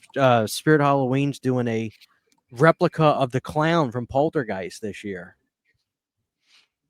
Okay, I couldn't get 10,000 views because the algorithm only really helps me when I talk about Halloween. So specifically Michael Myers. The algorithm they've boxed me in as a Halloween guy. That's not to say that, for me now, I'm happy to say, and I know this is nothing to what you're used to, but I'm happy to say for me, a flop video for me now is 500 views, 600 views, where I'm like, shit, that one didn't really take off. Yeah. That's a flop for me now. I do a Halloween video, 2,000, 2,500, overnight. I did the Exorcist versus Exorcist 3 one. I had a lot of fun doing that video. I really, really did. It's only got 800 views, I think, on it or whatever. And it's a longer form video. It's over 20 minutes long, but, which was funny. I did get a hate comment on that. Some guy was like, you're only what'd he say? You're only doing this to be edgy. He just read the title. He didn't even, because obviously he would think that I was saying The Exorcist 3 is better. And he's like, you're just doing this to be edgy for the views, but you've only got 782 views on this thing. And I replied, and I was like, well, I got your view. But I was like, also, no, I'm not. If you click, guys, we got to get out of the culture of seeing a thumbnail and a title and commenting. At least hear what the person has to say. Yes, the title and the thumbnail. Yeah, the title and the thumbnail made it look like I was saying it was better, because I was addressing the claim that a lot of people nowadays are saying it's better. And that's what the video was about. Wasn't trying to be edgy. Suck a dick. You're an edgelord. I guess. Yeah. I don't know. It's dude, if I'm an edgelord, I'm bad at it. I am, because I got the edgy quote unquote takes I have are not fucking popular ones. Yeah, dude, Halloween 5's good. Not a lot of people agree with that. That's you're not going to get a bunch of people on board with that. Making a video that says, Exorcist Believer isn't that bad. That's literally all the title of the video was. And some people were like, oh, it's not that bad. It's fucking worse. And I'm like, dude, it's fine. It's fine. It's largely forgettable. It's fine. Whatever. Like, people talk about Believer like it's The Heretic. I'll never get behind that ever in my life. The Heretic is an abomination of film. Believer is not. Yeah, The Heretic is trash. You know what? If one day I'm ever able to get Jason Blum to come on this pod, never going to happen, guys. But I'm going to try. I'm going to talk to him about Believer. Never say never. I'm going to talk to him. I'm going to ask him about Believer. I am. He was asked about it on a podcast the other day, and he was like, the interviewer actually brought it up and was like, Jason was like, normally when we do these big horror event type movies, they always do well, Halloween, blah, blah, blah. And the interviewer goes, what about Exorcist? And he's like, well, see, the problem with Exorcist was that movie's a drama before it's a horror movie. And he's right. He's like, we didn't stray enough from the original formula. And we just didn't stand out. I guess what he means is they made that movie too much of a drama and not enough of a horror movie, but I don't agree with that. I think they made that movie too much of a formulaic possession movie for the 21st century, and that was the problem. Because I actually think the drama stuff in Believer isn't half bad. The stuff with the dad and his daughter, like I like that stuff. It's the horror stuff that I'm like, this doesn't work. And they didn't even get close to pushing the boundaries as far as the original did in 1973. Right? I mean, like, that's another thing. Like, they did some wild used shit. A bunch of lines from that movie, too. I said that in the video where I was like, guys, yeah, we've seen all this stuff before. Oh, these little girls are going to stick their tongues out and they're going to say cuss words and stuff. Like, okay, whatever. That was edgy in 73. That shit ain't edgy anymore. I'm sorry, 13-year-old girls, the type of shit they're fucking saying on TikTok? I got a 16-year-old sister, all right? Let me tell you something. The shit they said in The Exorcist Believer, that's nothing, buddy. Nothing. That's light work. Like, yeah. That's recess. And yeah, that's what I'm saying. Like, these kids watching that movie, yeah, they were like, oh, is this supposed to be like offensive? I'm not offended. But in 73, I get it. In 73, it was like, oh my God. You said cunt in 1973. Woo. Yeah. No, but dude, going back to Spirit though, like, no, I'm pretty excited about that. Like, they're having those poltergeist He looks clowns. like a fucking superhero. He does. Like the graphic stuff in here. This is where VHS like does help to blend those optical or CGI effects better, like with like that real flattening of the image. Like, that's the thing about. I didn't think it looked bad. It was just very noticeable, like the way they had the moon superimposed. It was like, okay, like, this is my bust too, man. Yeah, but here's the problem with that, Christian. That clown's probably gonna be like fucking. How much is it? Porcelain? Like, what are we talking? I know the head is probably got the head's probably like a harder plastic and stuff, and the body is all plush. Is it an animatronic?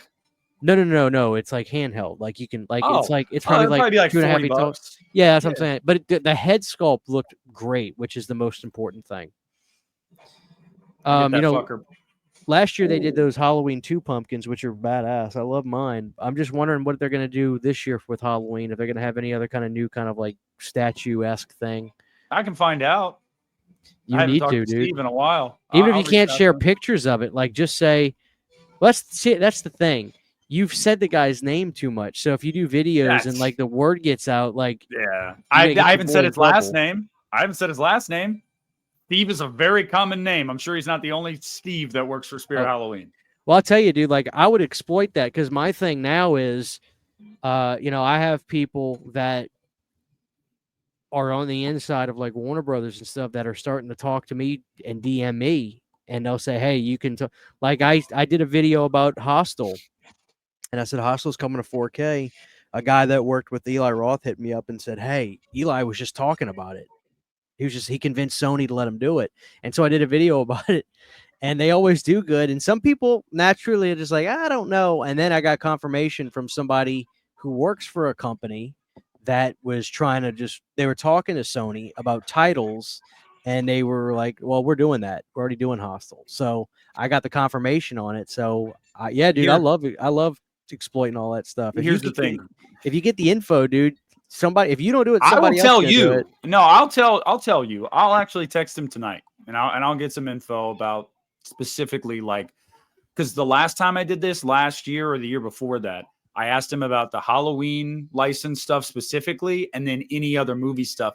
The year they really started the Killer Clown stuff, the rollout, I found out about that, and I remember telling you about that. Like, hey, this fall they're gonna do a bunch of Killer Clown shit. Just gotta do a video about it, dude. That stuff was all over. People were buying that shit up like it was. Oh, dude, crap. it's nuts. It's insane how big it is. And now that they anyway, continue what you're gonna say though. No, I was just gonna say. Here's the thing. I mean, I have some people that have intel and in certain different, like, I mean, obviously I've talked to you about, I'm relatively close with a guy at Bloody Disgusting. I've talked on and off for years. Obviously with the spirit stuff, I have Steve. I'm not even going to say his job title, because then you can really narrow him down. But like, I just don't do that stuff really, because like, that game is a hard game because you can get burned. And I got burned. I got burned with the Halloween shit, bro. I know you remember that.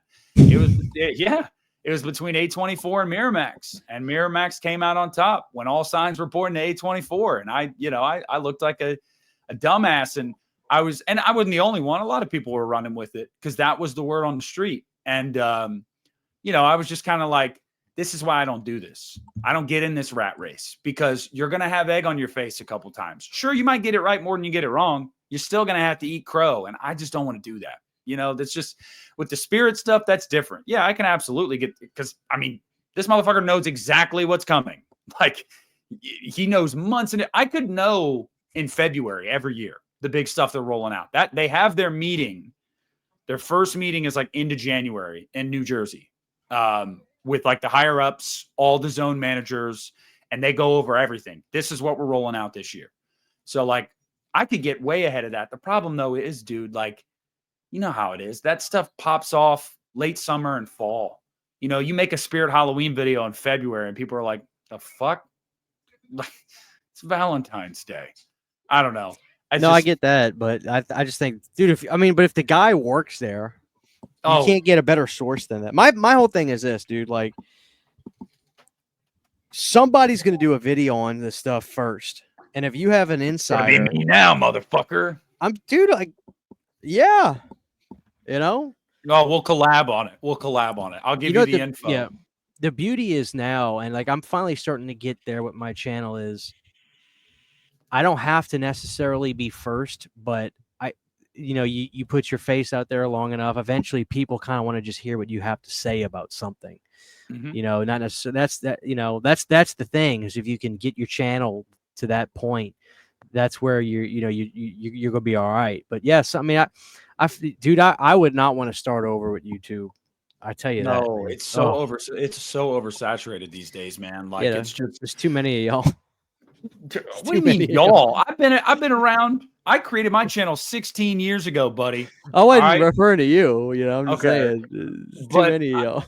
No, Lee and I were talking about that the other day. Actually, it was like, with Halloween fans, like, Halloween fans will wait to hear what somebody like Lee has to say, or even my viewership. Like I said, I make a Halloween video. It does numbers. People want to hear me talk about Halloween.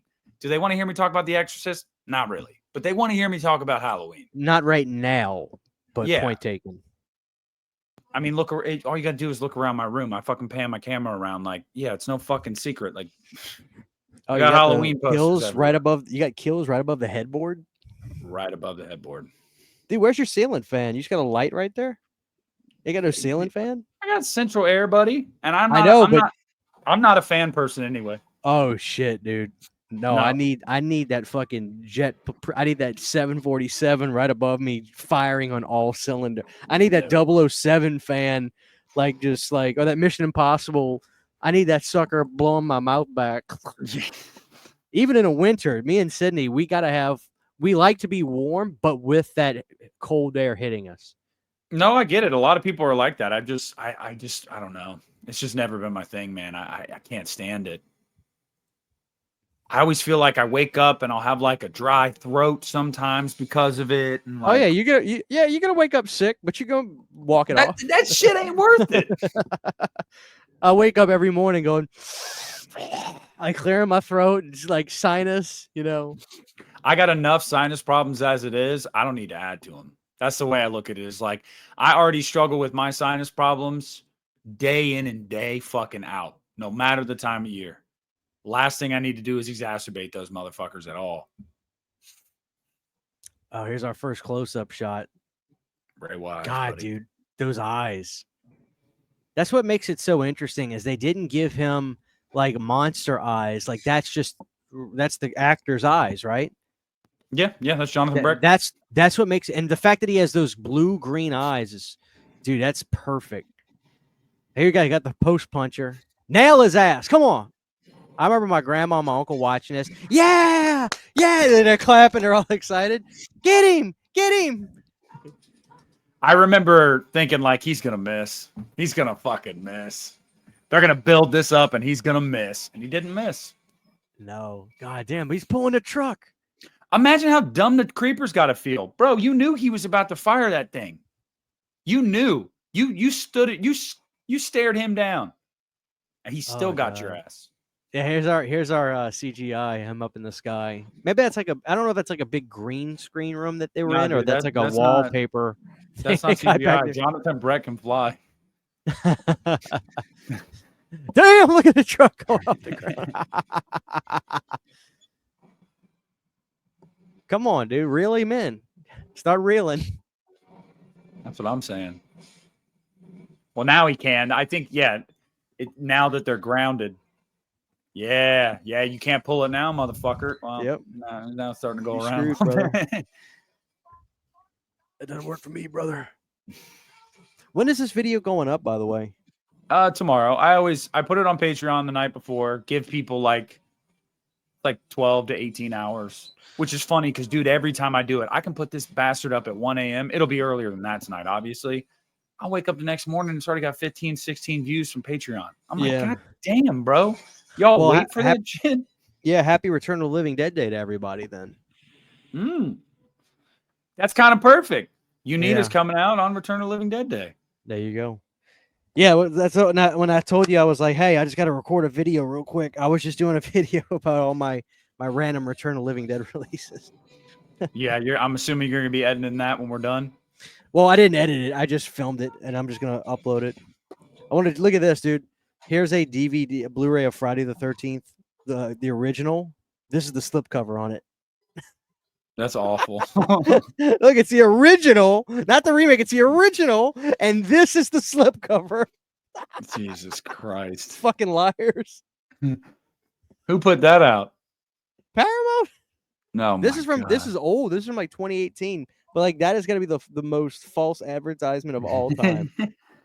Why did they do that? God almighty. Well, I get it. Jason's the draw, man. Put Jason on there. He's not in it. I know, but they're like, it's Friday the 13th. We got to put Jason on there to make people want to buy it. Yeah. I'll tell you what. Man. I'll tell you what. It's just, dude, it's just such a shame that they didn't freaking do a sequel right after this to some respect, because, you know, the third movie felt like the quality of the third film would have made more sense actually in some regards had it come out much quicker, like in 2005, because it felt cheaper and rushed and crappier. But to have such a big gap between them, it's kind of like come out with that. It felt like it should have been like a quality reset, and instead we got this mumbo jumbo. I love the dog though. Great casting. Dude, I will go to my grave saying that I would rather watch Reborn before I watch Jeepers Creepers 3. I mean, I agree, because at least with Jeepers Creepers Reborn, you've got a great ending. Yeah. Well, at least with Jeepers Creepers Reborn, one, it doesn't really feel connected to the first two movies, which I feel like is important, because like you can kind of go, oh, so this is like the redheaded stepchild. And then two, Dude, it's a movie that knows it's fucking bad, man. Like Is it though? That's the thing that's so funny about it because Timo thought he was doing something, but I think most people that were a part of that knew, like, but that's the problem, dude. Jeepers Creepers 3 sells itself like it's high art. Here's like, the thing. I agree. Here's the thing. You know what we need to start doing? We need to start exclusively interviewing editors. So when did you first know? We need to edit. Like we got to find out who edited Reborn. Bring them in the studio, the virtual studio. And the first question is: so when did you realize this was going to be a steaming pile of dog shit? I guarantee you, the dude would just start laughing right off the bat. Like that's the first question. You know what? Pretty quick. Pretty quick. Day one. You gave me an idea. Dude, start looking up every editor on every movie. This is what we're doing. So, guys, coming up soon, we are going to be joined by the illustrious Matthew Rundell, editor for Hellraiser Revelations. And we're going to ask him. Dude, please get him. Get him. Dude, people would be standing room only for that. I know it would. Yeah, Matthew Rundell is coming on, guys, and he's going to tell us when he knew that this movie was going to be absolute dog shit. And dude, here's the best part: if he's taken aback by the question, he gets mad. Even all the better. Yeah, I mean, but honestly, in that point, it's like we have more clout than that guy does. You know what I mean? It's like fuck you. Who are you? Come on here and we're gonna make him a celebrity. Yeah, we're giving you a platform, motherfucker. You should be so lucky. Do you know what you edited? You know what you edited. Like, come on. That is fucking hysterical, dude. So when did you know you were editing the worst film ever made? Pretty quick. Oh, man. Day one. Trying to imagine. We could get like an all-time run of the editors that would just of movies that, man, you know, we gotta call it something funny like Editor Strikes Back. Leprechaun Origins. Oh, dude, find him. Find the editor. Find him. Bring him to me. Origins. Oh man. So and then after we talk to Matthew Rundell, guys, we're gonna be joined by Mark Stevens, editor of Leprechaun Origins. Dude, that sounds like an alias. The editor didn't even want to use his own. Dude, what? I'm gonna laugh when you start looking up some of these movies, and all of a sudden, Alan Smithy's editing films. Like even the editors are like, take my name off this shit, dude. Alan shit, Christian. What? Mark Stevens, the guy that edited Leprechaun Origins, edited Final Destination 4, The Fugitive, If Looks Could Kill, The Hand That Rocks the Cradle, Batman and Robin. Holy shit. This guy's a legit editor. How the fuck do you end up with Leprechaun Origins? Now we really need to talk to him. We have to. Hey, man, so after all the great shit, he edited Freddy vs. Jason. No, he didn't. Yes, he did. Freddy vs. Jason, Stay Alive, The Number 23, Phone Booth. Find him. Bring him. The Collection. The Collection.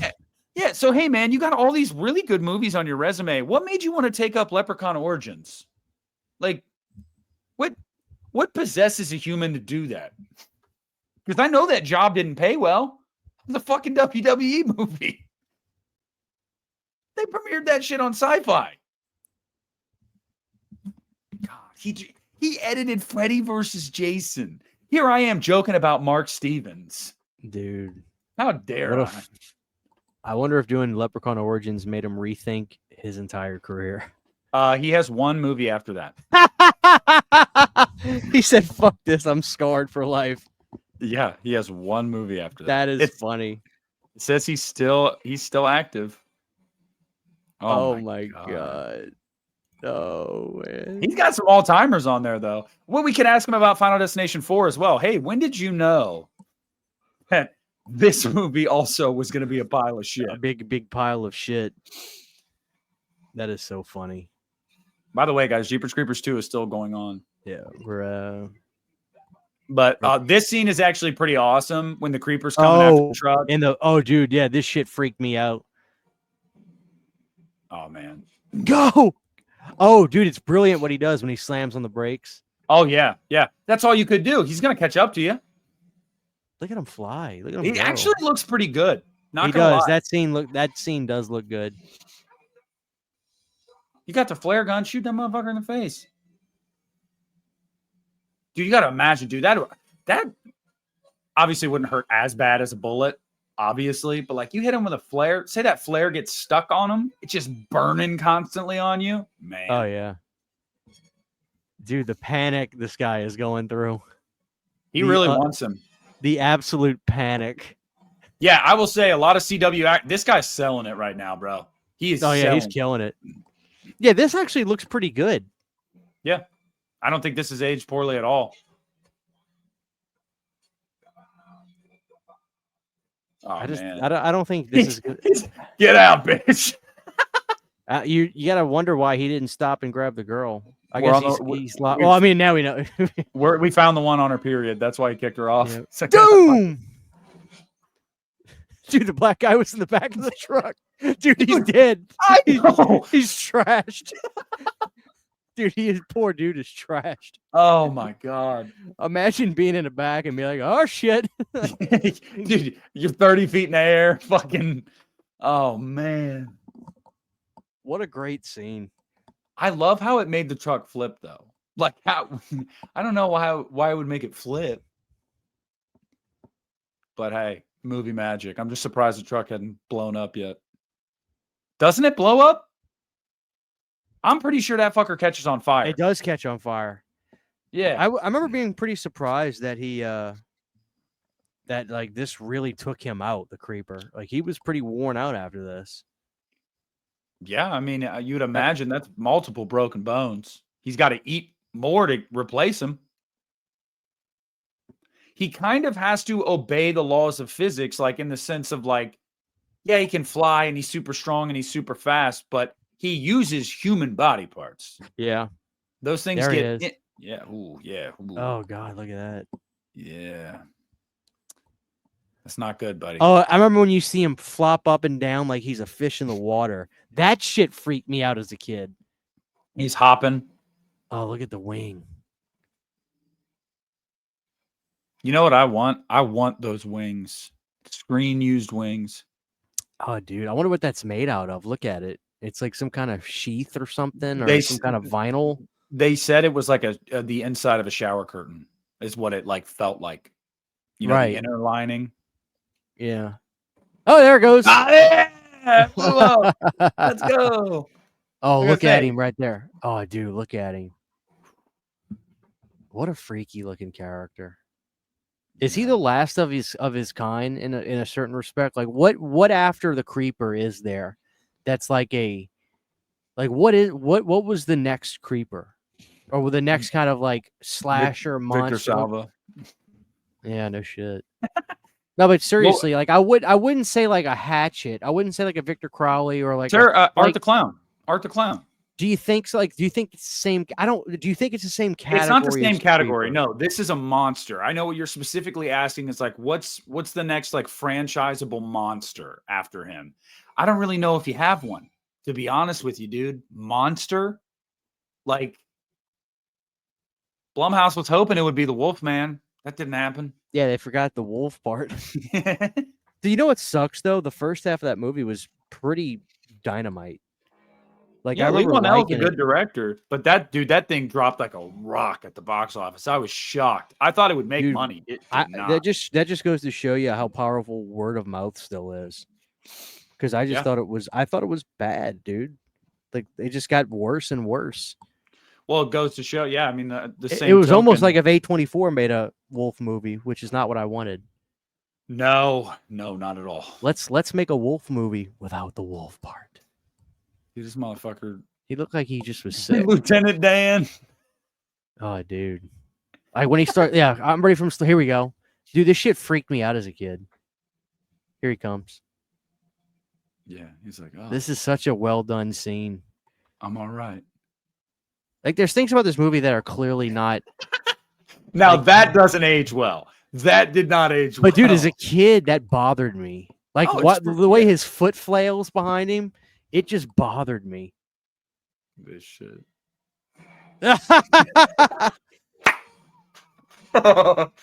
Go, dude, go. We can him flying through the air. We can make look dynamite, but him hopping. But see how it looks out of Oh, it's- focus when he did it. It was yeah. better Oh, out of yeah. focus. Oh, dude, this is the creepy part when he gets on top. Oh, go, go, go! Holy shit! He wants to come eat those legs so he can walk. Oh man. Oh shit! Dude, this part right here. I forgot how good this part was. Like, all kidding aside, this movie definitely is not as good as the first one, but the first one was like pretty fucking spot on. Oh god, look at that! Look how freaky, dude! Look how slimy he looks. Dude, he has a bush. Oh god, he's getting right up in his grill. God, that is freaky shit. I would just even one-on-one. This high schooler is holding his own. You know what I mean? Like, oh my god, dude. Breck is, oh shit. Dude, that is freaky shit. Oh my god. I can't, dude, I will always be a little freaked out by this character. Even as an adult, imagine seeing that. When he flails the head like that. Holy fuck. That is terrifying. Oh! Got him. They got the pole. Dude, look at that shit. R.I.P. It's just, dude, they need to make one more good one. Like, and get Jonathan Breck back. Not Jonathan Breck. Yeah, Jonathan That's Breck. his name? Yeah. Who am I thinking of? There was another Breck that died. The kid from It. Oh. Now I just gotta figure it out because it's gonna annoy me. Let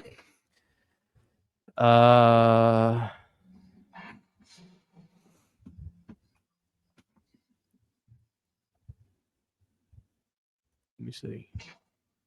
Is it Matthew Breck? Maybe it's not even a Breck at all. Jonathan Brandis. That's what I'm thinking of. Jonathan Brandis. Yeah, he unfortunately offed himself.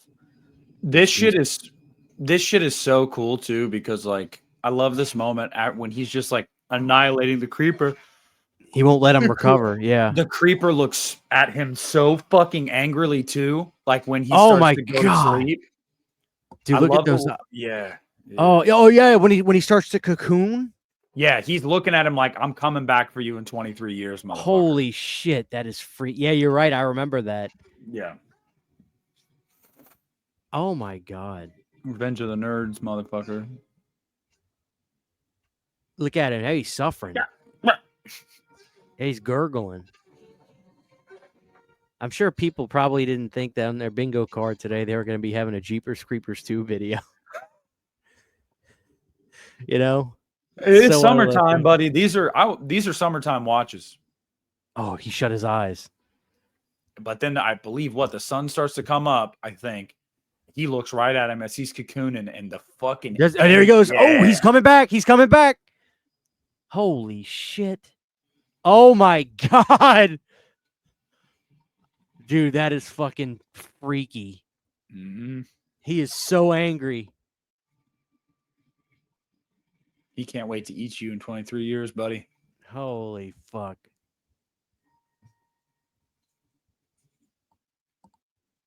And then the bullshit is, too, Christian.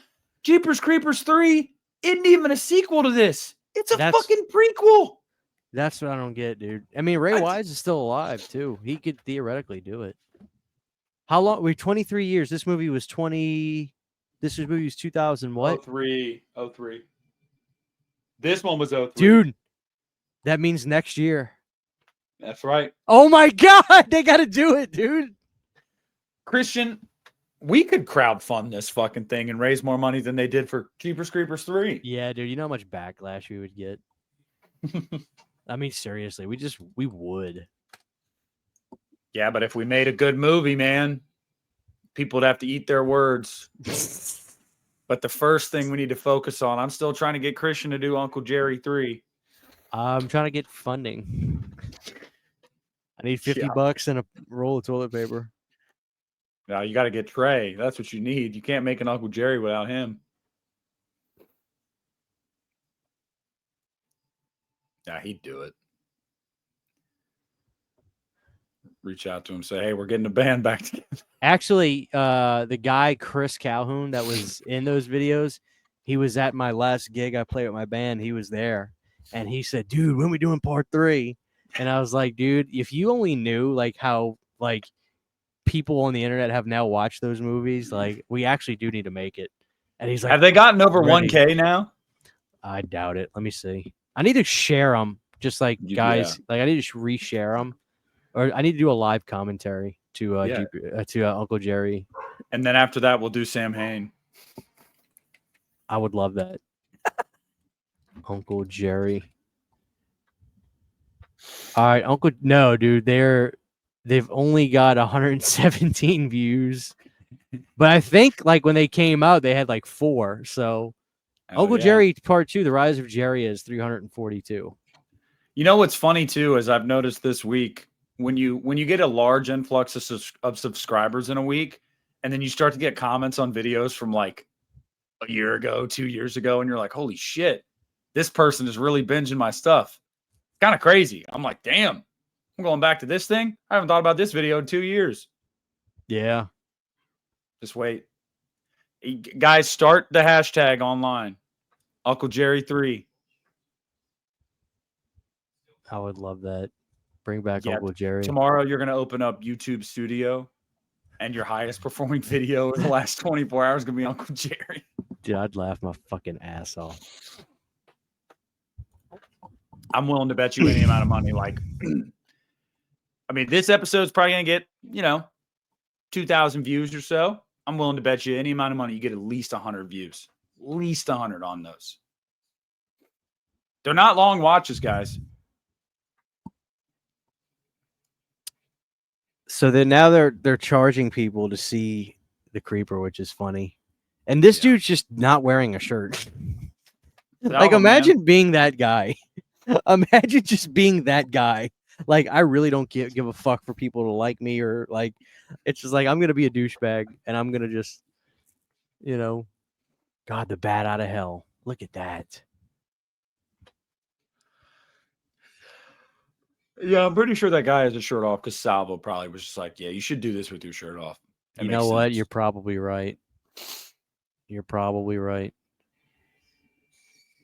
Look at them. I love how they're looking at this thing and they're saying, get our money back. Like, are you not freaked out by that fucking thing? You think the creeper could make money on Feet Finder? I don't know. Dude, they aged the fuck out of Ray Wise right here. Hell yeah, they did. He's got that stringy white hair. He's got that Jason Voorhees hair, like just in the back, all frayed and white. No, dude. He looks like Pearl from X. Yeah. I love his response. You expect us to think that thing's real? Don't really care. Already got your money.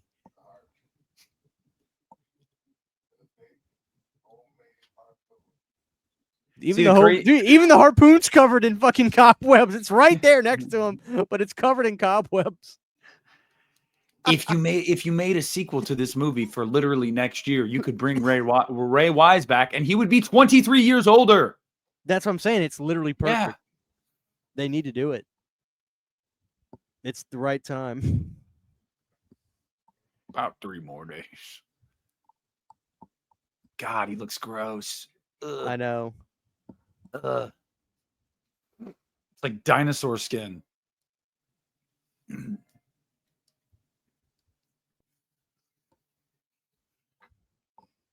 There he is, all shriveled and shrunken. His rib cage kind of looks like saggy titties. It does. He's got saggy tits. I remember the ending thinking he was gonna just move a little bit or something. No, I thought the fucking mandibles were gonna open. Or whatever the fuck those things are. I thought that shit was gonna open. Yep. And then it just cuts to black. Fast forward to Jeepers Creepers 3. Dog shit. I don't think I'll ever watch that movie again. I enjoyed the revisit, but the reality is, ladies and gentlemen, the movie definitely has some very disturbing, dark undertones when you know the story about Victor. That's just the reality. Some people may think it's a stretch, but I think it's like It's pretty obvious. Oh, it's clear as day, brother. It's clearer than the piss you take after a couple beers. Like it, Yeah. it's. What are you I don't gonna know. I do? mean, the movie's a fun time. The thing is, man, we've seen your guys' comments. We've been asked many times, hey, where are the commentaries at? Like, we need another commentary episode because a lot of you guys, Here they are. yeah, you've been following along for years, and you kick back and you watch the same movie. So, hopefully some of you guys watched it with us, and you guys got enjoyment out of it. And I don't even think I need to say this based off of the fucking contact, the everything that we said in this video, but like, yeah, dude. In no way, shape, or form are we Victor Salva fans. No. But are we Jeepers Creepers fans? Yes. Fuck yeah, we are. We both saw Reborn in theaters. Christian has the fucking steelbook. Go get that fucking thing. Show that steelbook. Get that fucking. Get that. I remember I put it on for Sydney one night when she was like working on like stuff for the candles, and I was just kind of just like hanging out in the bedroom, and I was like, I'm gonna put a movie on. She's like, that's fine. Look at that fucking dude. It kind of looks sick. Look at the back. There's a weatherman up there.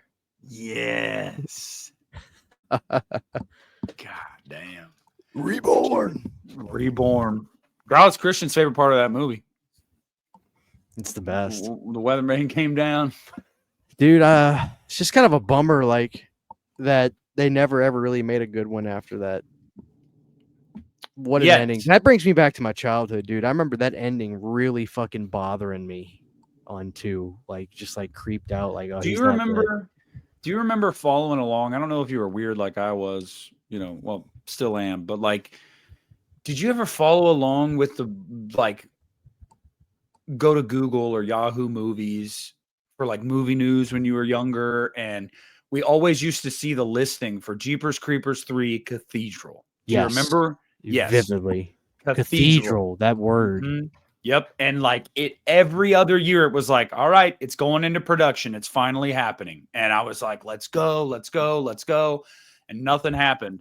And it was going to be a sequel to the second one. It was going to pick up with Ray Wise, and Trish was going to come back, Gina Phillips. And then what we eventually ended up getting was a fucking prequel. But dude, I miss those days. I remember the Cathedral stuff. I remember the first teaser poster for Zombies H2 showing up on Yahoo Movies. Like those days were so cool, man. That's where you got your info. Now you got Twitter and Instagram and all that, where nothing gets past anyone.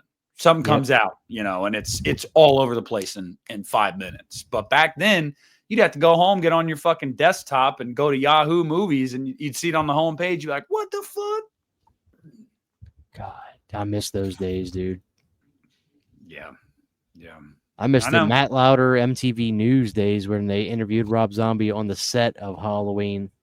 Oh, yeah. Michael doesn't drive in this movie because that always bothered me. I loved all that shit. He's not wrong. Like, Dr. Loomis, Dr. Loomis does not act like a madman. That always bothered me. It's what I find funniest about that is that like John took some of that stuff personal. Like, what are you gonna do, dude? Like, I mean, come on, John. If you remade Halloween today, do you think you'd do some of that stuff? Probably not. Like, let's be real. Probably not. No way he would. No. Well, no chance in hell. John's also famous for someone tried to tell me on my video about The Fog that the movie's like not underrated because even John Carpenter shits on that movie now. And I was like, to be fair, John shits on literally all of his movies. Like, that's who John is. Yeah, and I understand why. I mean, he says, listen, there's stuff that I still need to fix on all those movies, so I'm never going to see. I get that.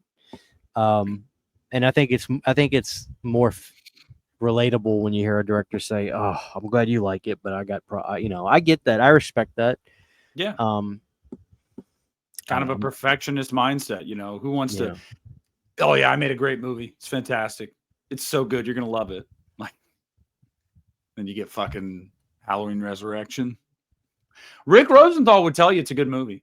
He would. And I love Rick Rosenthal. I love would. Rick, dude. He'd be like, you guys just don't get it. I'm ready for Stranger Things season 5. Yeah, let me tell y'all. When I told Christian the release date schedule for it, he's like, Jesus Christ. I'm like, I know, right? Well, it's going to be a nice post-Halloween thing, right? Yeah, you're going to get Thanksgiving, Christmas, and then New Year's. I mean, I'm ready for it. So am I. I'm ready for it. I'm ready for Crystal Lake. Whether I like it or not, I'm ready to Did you see the picture today? I did. Linda Cardellini, man. I'm in her camp, no pun intended. So I'm pulling for her. I really am. Till the headboard goes through the wall, buddy. That's right. Yeah. But we'll see, man. I mean, we'll see. Yeah. I want another Fear Street movie, but I want them to take a big risk. I think that there's some meat on the bone with Fear Street. It can be something great. I hope that they do another one and, give us something a little bit off the cuff. Maybe even go sci-fi. Why can't Fear Street go a little sci-fi horror? Why don't they do that? What'd you give me shit about? When I told you, when I said that you shouldn't have given it 3 stars, you came back at me with something else, and you were like, you gave this fucking movie 3 or 4 stars. 5 stars. You said 5 stars for Saw X is criminal. That's what you said. I partially still think that, but that's not a knock at you directly. I just think you're saying like in your instance, I think when you give a movie like Saw X 5 stars, you're saying that it's up there with the likes of Metropolis and Gone with the Wind and Citizen Kane. You're putting that movie in the same category. And I know you honestly don't agree with that, but at the same time, you genuinely love Saw X. So I get it, but that's why I think I'm really stiff on my rankings. Guys, Christian gave Leprechaun in Space 5 stars. It's on his letterbox. Did I really? I went through your letterbox the other day because I was going to give you some shit about some stuff. But was it pretty fair? Well, I wanted to see what you gave Halloween Ends. That's why I initially went on it. I was like, what did he put on? It's got 4 stars. Ends? It's got 4 stars. And I agree with that. There was a couple movies that he was like, he would just put fine and fun. Fine and fun. He gave Megan 3 stars, and his review was fine and fun. And you know what? It was fine and fun, but the thing is, the world tried to convince you that it was a masterpiece, and that's just not the case. It's not the case. No. And but like Christian and I talked about this, guys. Jason Blum, he ate his crow for it. He didn't back down from it. He said, "Yeah, we flopped." But we flopped. This whole discussion started because you thought I was a little lenient on Prom Queen, and my thing was, well, I definitely don't I watched your video, and I actually watched a few people's videos after mine because I don't like to watch anything before I give my take because I don't want any influence. And I see where a lot of people are coming from. I just think the problem is that this kind of Stranger Things-esque sensationalized 80 type of film has been done so many times. People are truly just it's redundant and people are burnt out of it. But let's say Prom Queen, this Fear Street movie came out in 2018 and went to theaters, I think people would be high on it. So time and place, yes. And maybe it just caught me at the right day, but that's why I didn't try to hold that against it too much because I thought it was fine. And that's why I didn't go lower because I think some people see it the other way. They were just like, no, you can't. The thing is, you can't excuse the film for what you're saying, Christian, because some people I think took umbrage with where and I totally get that too. Like you can't give an excuse for this movie. You have to judge it on what it is. And that's probably still why I felt. I said, well, I think the movie's fine. I thought it was kind of fun for what it was, and the soundtrack was good, which always goes a long way with me. But yeah, this movie there has to be a new trend soon, and I think it needs to be unsensationalized 80s, grittier 80s, wood panel wall, Nah, You yeah, know, I know what you're saying, but I really think that what we need to be hammering home right now is the 90s nostalgia. I think that's where we're at, man. I'm going to be honest with you. The closer we get to I Know What You Did Last Summer, the more excited I am. Like, I oh actually am kind dude, of stoked for that movie. I'm fucking pumped for that shit. Yeah. Like, and That's I my feel, shit over Scream. I love I Know What You Did. I feel like we're in that era right now, and we should grab that shit by the horns. Like the 80s, we've done to death. Even if you did the grittier 80s, like you're talking about, like a Rob Zombie gritty 80s, that sounds so appealing to me. But Oh dude, I'm yeah. like, even if you did it well, it's like I've seen so much of it. Give me a break from it, and let's just hit the 90s, bro. Let's hit the 90s fucking hard, dude. Yeah. Because Yeah. that's your childhood. That's my childhood. I remember that shit, buddy. Fucking 1999. I'm in kindergarten. My first day of school. I'm wearing fucking overalls. I got a fucking rat tail. All Yep. right. Like let's bring that shit back. Like that's I want to live vicariously through my childhood again. And so like I'm excited about I Know What You Did Last Summer.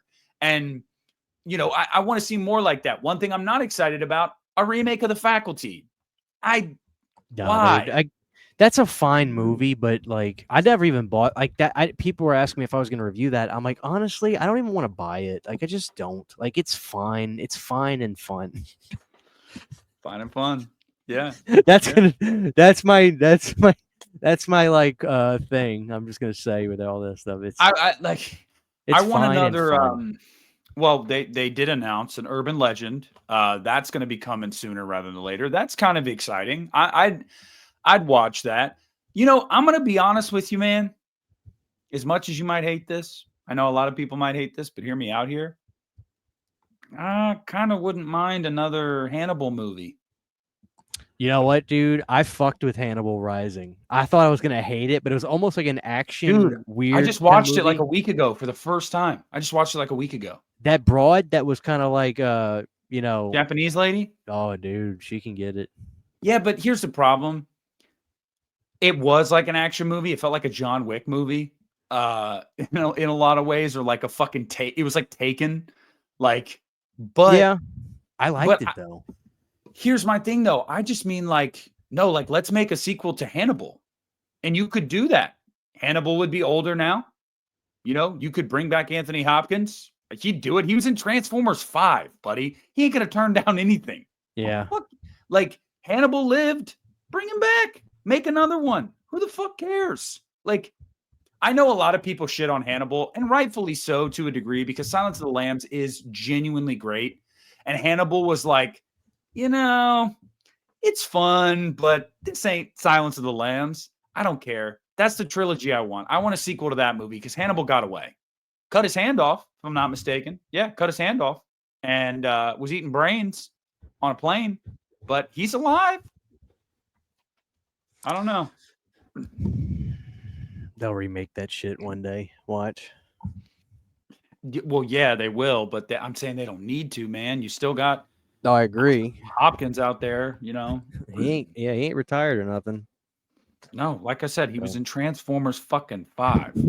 Like, you know, That's so like, funny. dude, he was the last of the Witwickens.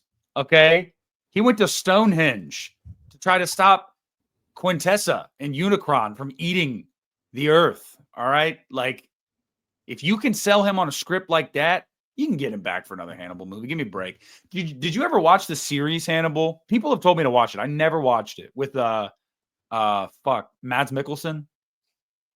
No, I have not seen that. I've heard it was good. I haven't seen that. I was fixing to ask something. What's the next movie in theaters that we can look forward to? You already said it, buddy. You told me it earlier. Superman, brother. Yeah, Jurassic, I mean, Jurassic World came out today. If you're listening tomorrow, it came out yesterday, but we already saw it. So, but what about like horror? I guess specifically. I know what you did last summer. 2 weeks. 2 weeks. Yeah, 2 weeks. 2 weeks. Shit, boy. 2 weeks from tomorrow. 2 weeks from tomorrow, I'll be there. Dude, I'm fucking jazzed about it. Yeah, I gotta ask you though. You think Freddie Prinze is a goner? Like He in the get- movie. th- Here's the yeah, thing. he Hold get- on. I haven't watched any trailers. You know how I Well, they roll. don't know. They don't get. He's hardly in the trailers, so it doesn't give you anything away like that. I just mean, are they going to give him the Dewey treatment? Absolutely not. They're not going to do anything stupid in this movie. They're going to make a great film. Is Kevin Williamson a part of it? I don't know. I don't think so. Maybe? No, he might be actually.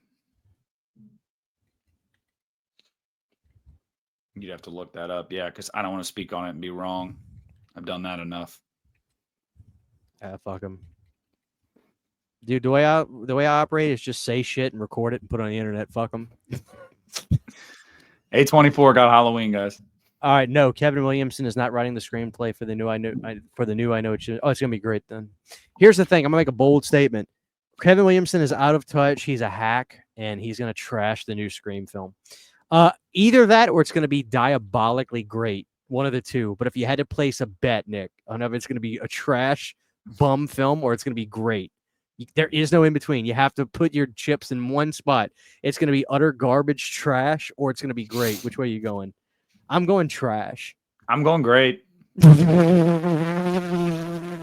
Not because of Williamson. Matthew Lillard, Nev Campbell. Where's Yeah, Jamie Kennedy? That's what. Hey, that's what I'm saying. You can bring everybody else back from the dead, but not Randy. We all know what's going to happen. Like, we all know that Matthew Lillard is going to be he's going to be de-aged a little bit or something. They're going to go right from when they pick his ass up off the floor after the TV. We all know this. Like, he's going to be part of flashback stuff. And I think he even alluded to it. We can't speak on certain aspects of this, but we did talk to Sean a little bit about this off camera. He told us some things that were interesting that made me and Christian go, wait, what? Because he reps Matthew Lillard. So it's definitely got, I thought I had it figured out. I thought, they're just, it's going to be a flashback or AI. And then after, learning some things, I was like, I don't know. I don't know what to think. I don't know, dude. When does that shit come out? Not till next year?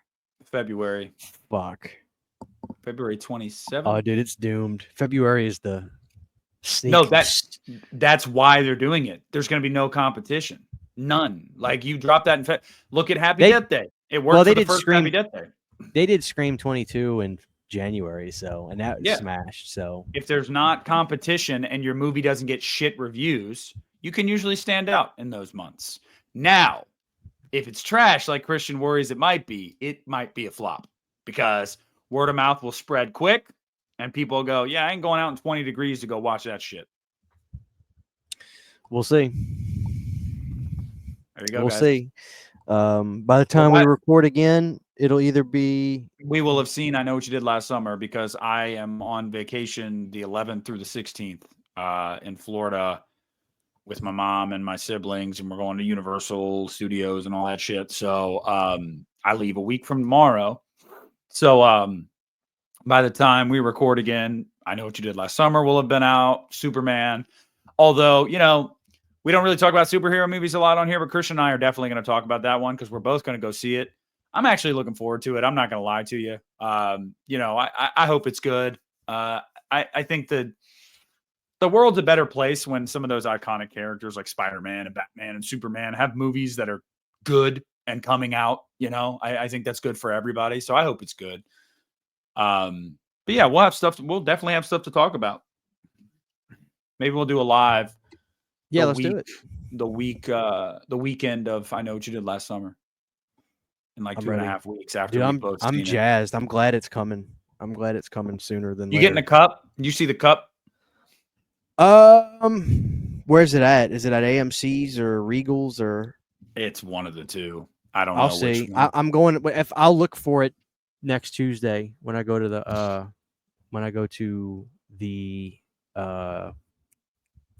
Regal.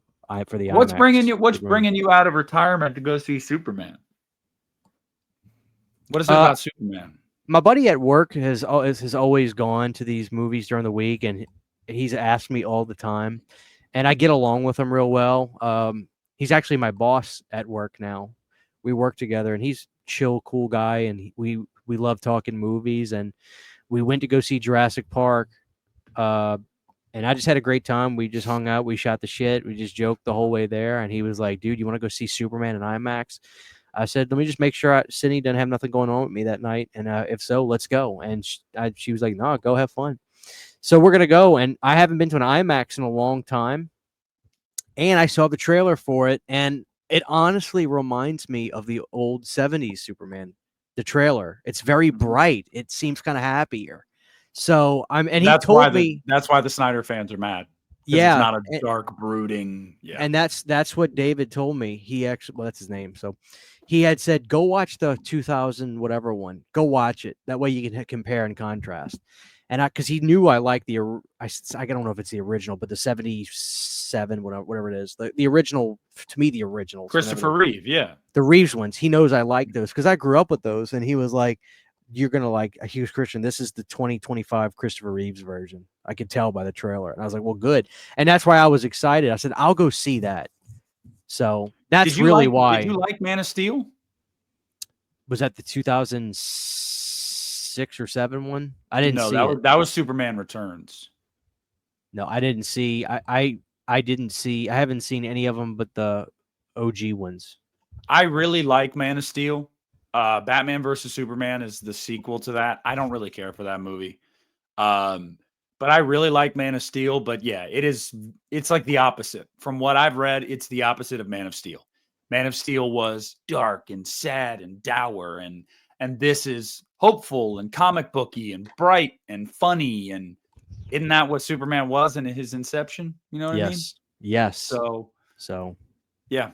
Yeah, I'm excited for that. We'll be able to talk about that. We'll talk, I Know What You Did Last Summer. We'll take questions from y'all. That'll be in 2.5 weeks. So look forward to that. That'll be the weekend of 18th. That's that Friday. So whatever day that weekend. But you got anything to say before we head on out? No, just as always, thank you guys for watching. I hope you had a good time. And if you're new to the show, you learned that do not ever feel like you have to sit and watch a movie if we watch it, because all it does is just lead to conversations and discussions. And yeah, thank you for watching. And this will be up on Spotify on a routine basis. We have a system now, so I can get them up very, very easily. So he has access to my StreamYard. Yeah, I'll give a 40-hour grace period for YouTube, and then I'll have this up from the. So if it's not, it'll be up 48 hours after this video is posted, not live stream. Excuse me. So. Yeah. All right, guys. Well, again, thanks for watching another episode of the podcast. Make sure to leave a like on it. If you are on an audio platform, rate us, review us. I keep seeing people post this stuff like, "Oh, we made it in the top 100 horror podcasts. Like, that's on this list. That's so cool." And I'm sitting here thinking, our fucking podcast is way more popular. Why the fuck aren't we on there? So yeah, make sure to review us, rate us, like us, do whatever, share with your friends, your dog, your grandma. And until next time, y'all, stay safe. And remember, Jeepers Creepers 2 is pure family fun.